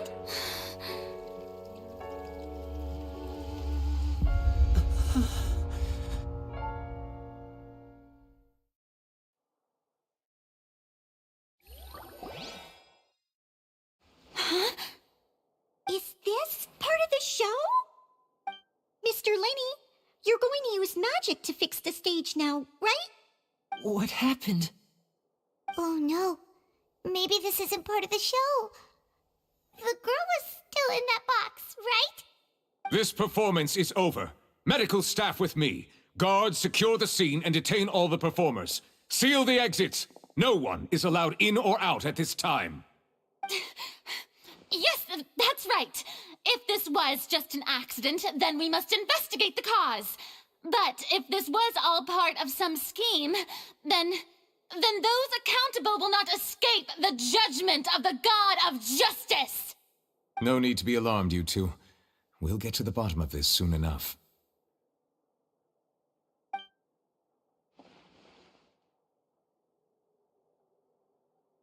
Unfortunately, the person who is in the magic box has been pronounced dead. His name was Cowell, one of the assistants in Linny's magic troupe. Apparently, the fireworks on stage ignited the ropes that were suspending the water tank, which then caused the tank to fall onto the stage. As of now, we are still not sure why we found Cowell in the box, rather than the guest from the audience. And after an initial search of the area, the guards have confirmed that the girl is nowhere to be found. It appears that this incident was not merely some mishap with the performance. And there are many indications that it is connected with the case of the serial disappearances of young women. The serial disappearances case? That's the case that Charlotte mentioned before.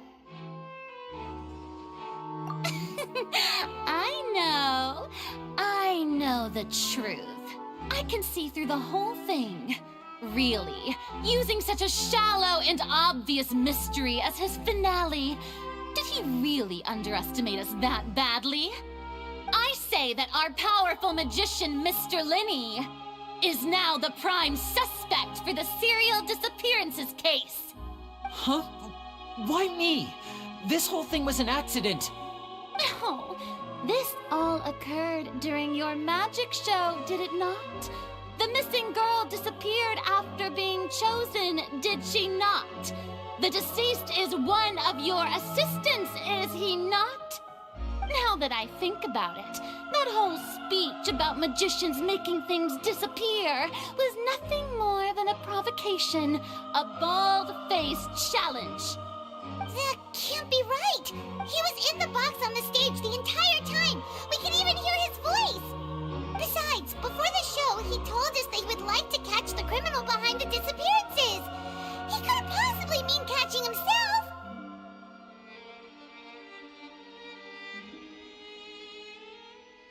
Save discussion for a later time, please. Lady Farina, may I assume that your comments just now constitute an accusation against Mr. Lenny and his associates, and that you are pressing charges? Huh? I just think that he... Well, think it might be a little early to talk about formally pressing charges. But what Lady Farina said just now makes perfect sense. Looks like she's gonna personally deliver justice. A kidnapping and murder carried out under the cover of a magic show. Lady Farina said it all. I mean, of course, my dear people. But what excites me even more than the obvious truth before our eyes is the opponent I'll be facing. That's right. I mean you, Traveler. You'll support Linny, won't you? After all, he was the one who helped you the first time we met.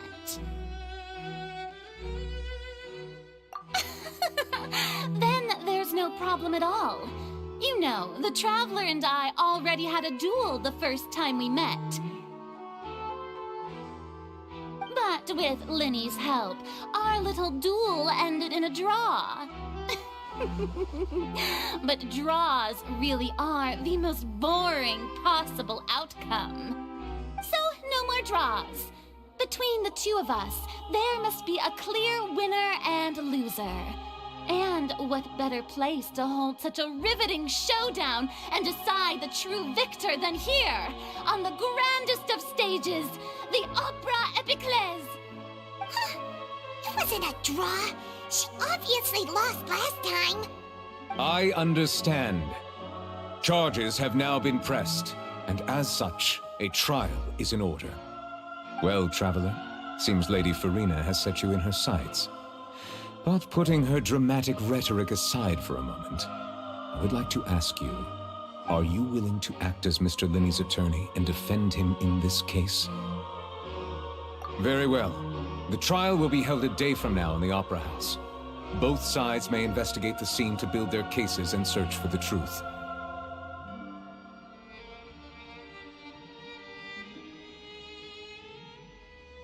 Linny and his troupe are all potential suspects and shall remain within the Opera House.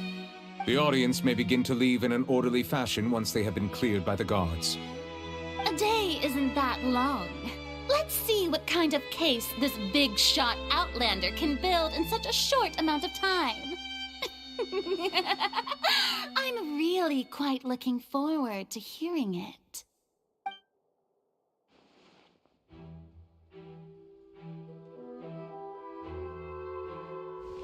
Linny!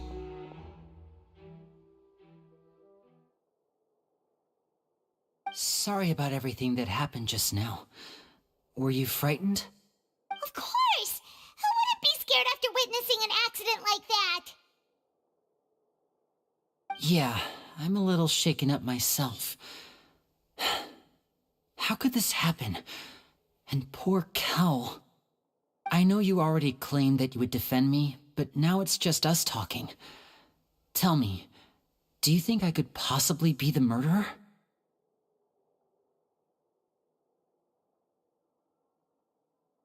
Good to hear. Thank you so much for trusting me. I'm sure everyone sees me as the biggest suspect at this point. But if you ask me, the whole thing is mysteries layered upon mysteries, such that all that's left is confusion.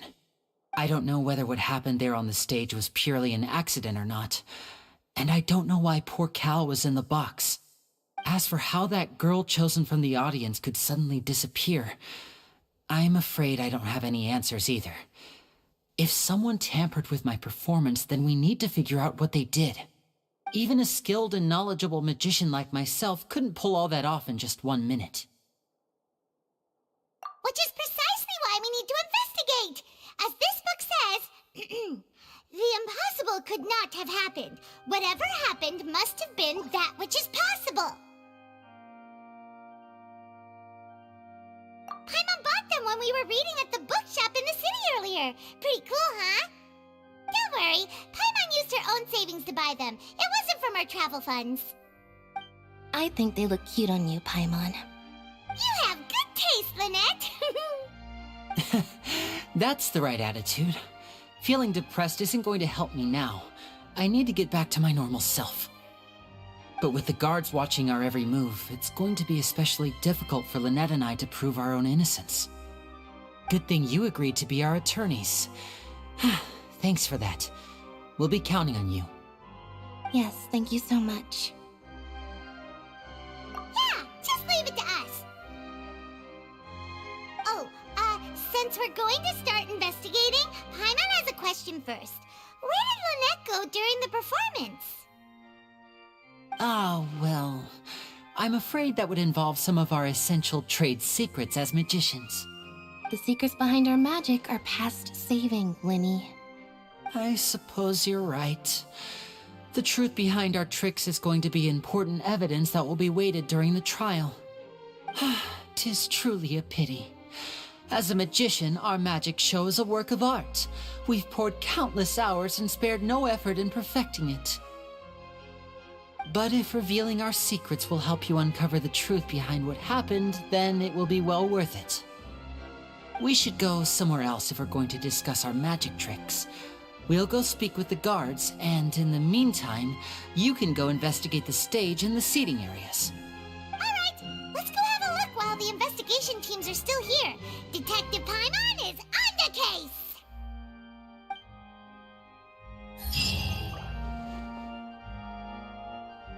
Hello, officer. How's the investigation going? Ah, I see. You must be the traveler that Lady Farina mentioned. Listen, I'll be perfectly honest with you. I'd avoid getting mixed up in this whirlpool of a mess if I were you. Huh? What do you mean? Come with me and you'll see. The deceased is one of Linny's assistants named Cal. Even though he hadn't joined the troupe long, he was hardworking and everyone generally liked him. The assistants are usually in charge of setting up and inspecting the props, as well as assisting with the show and keeping the crowd engaged.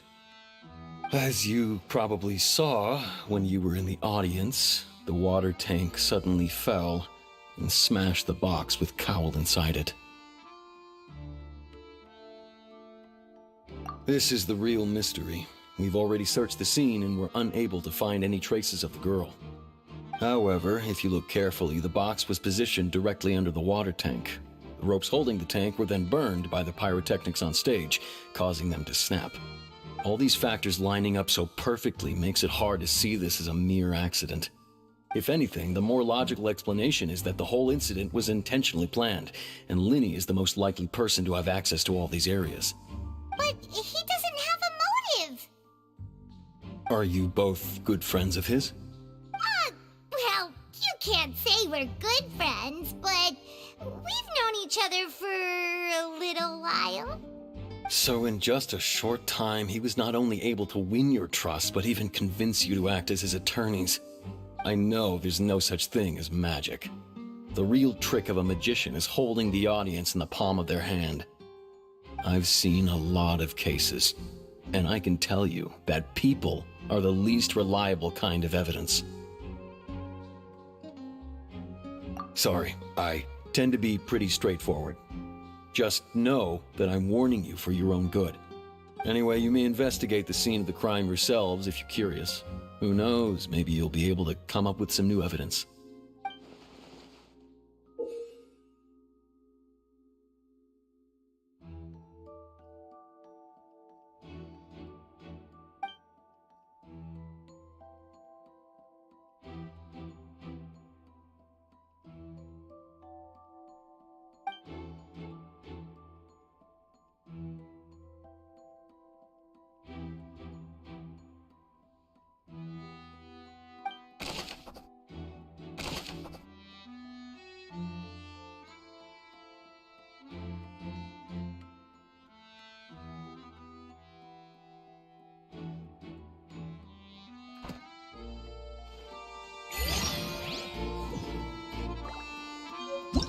Whoever the murderer was, they must have made preparations well beforehand.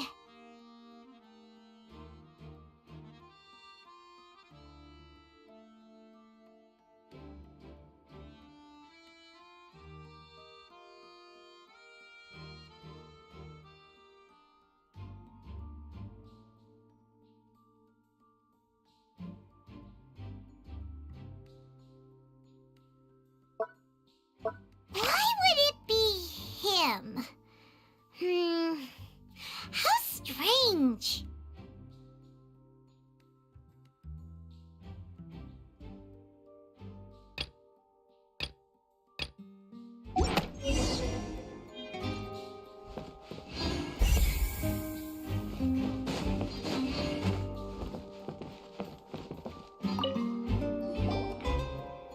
The investigation team has some new findings. Turns out there's an issue with the random number selector after all.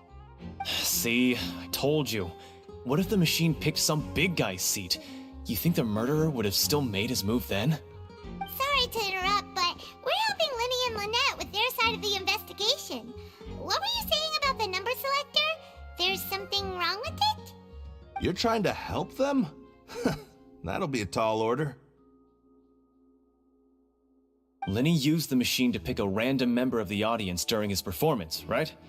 The lucky girl that later disappeared.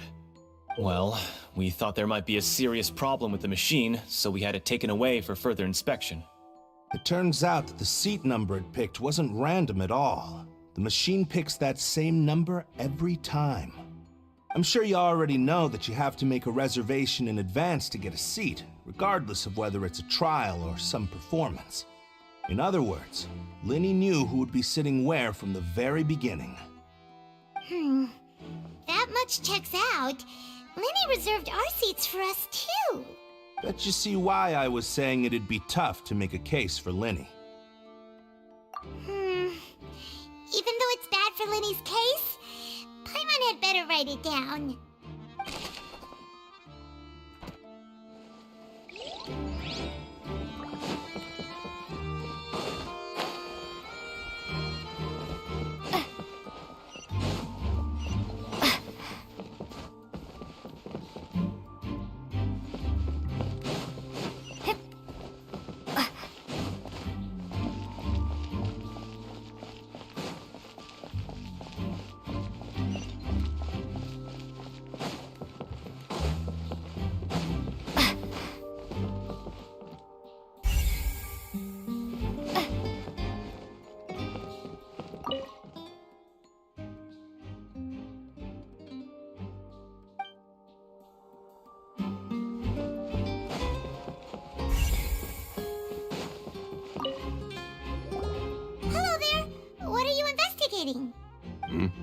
Oh, this location has also been cordoned off because the Magic Troupe members are currently considered prime suspects.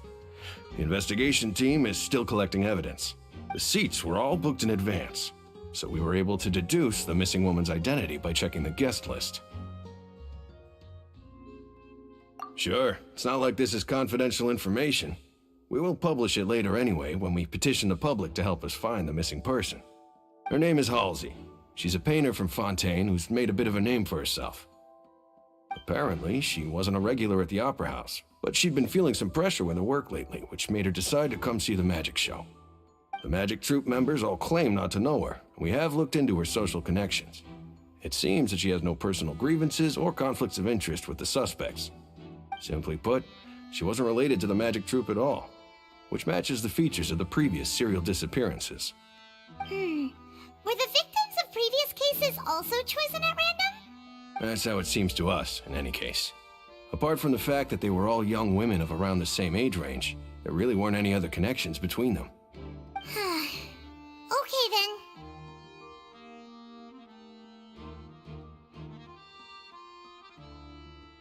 No need to be so formal. If you do happen to see the missing girl, please be sure to contact us. It is of utmost importance that we get to the bottom of these disappearances.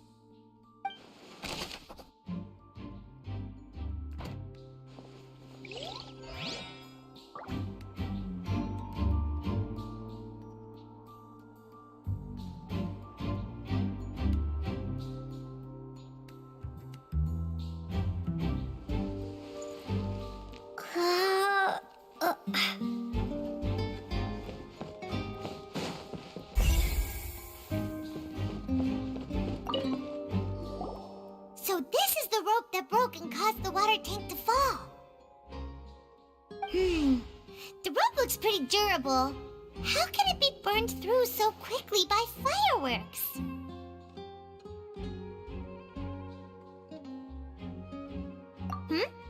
Why are you suddenly so serious, Traveler?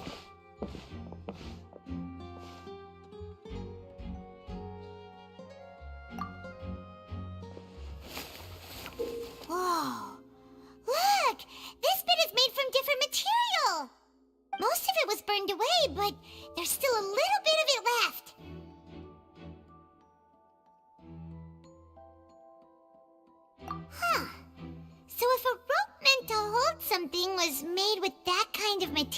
in it, then that means...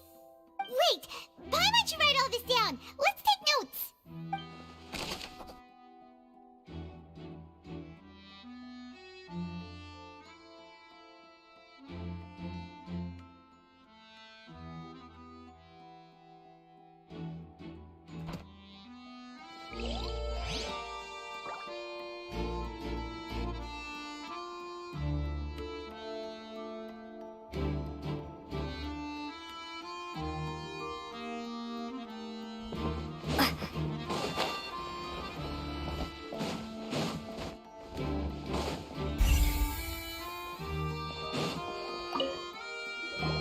I see that you're investigating the area.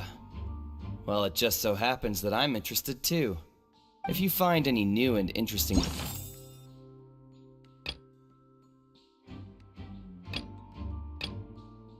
leads, be sure to share them with me, all right?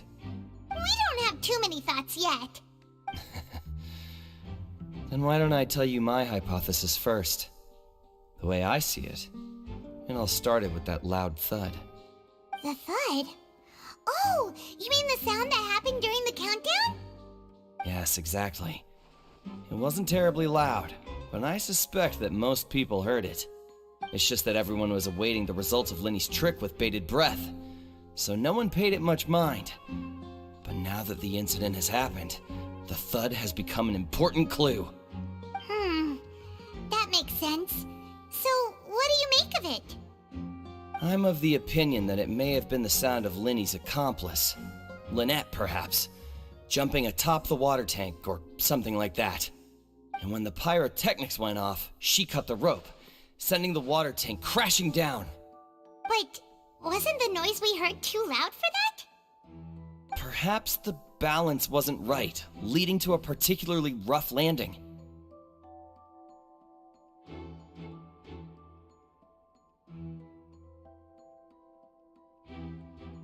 Oh, that's true. I suppose I must reconsider. That does remind Paimon, though. What was with that sound?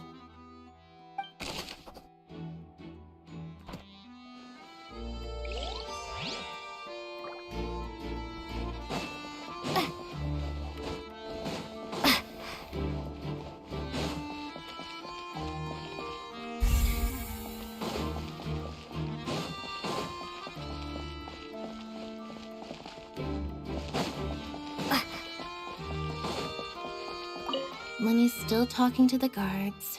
It seems he'll have a lot of explaining to do. I think someone will be assigned to monitor us later, but that's alright.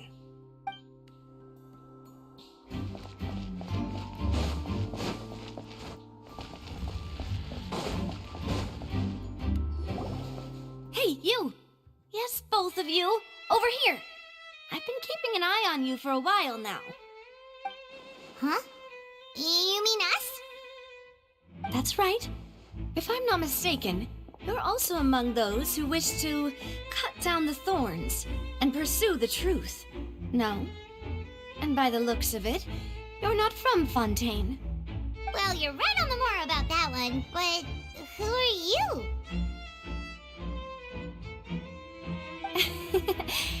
Have you never heard of the Spina di Rosula? From mediating disputes and providing protection to solving conundrums, you name it, Spina di Rosula does it. And I, Navia, have the honor of being its renowned president.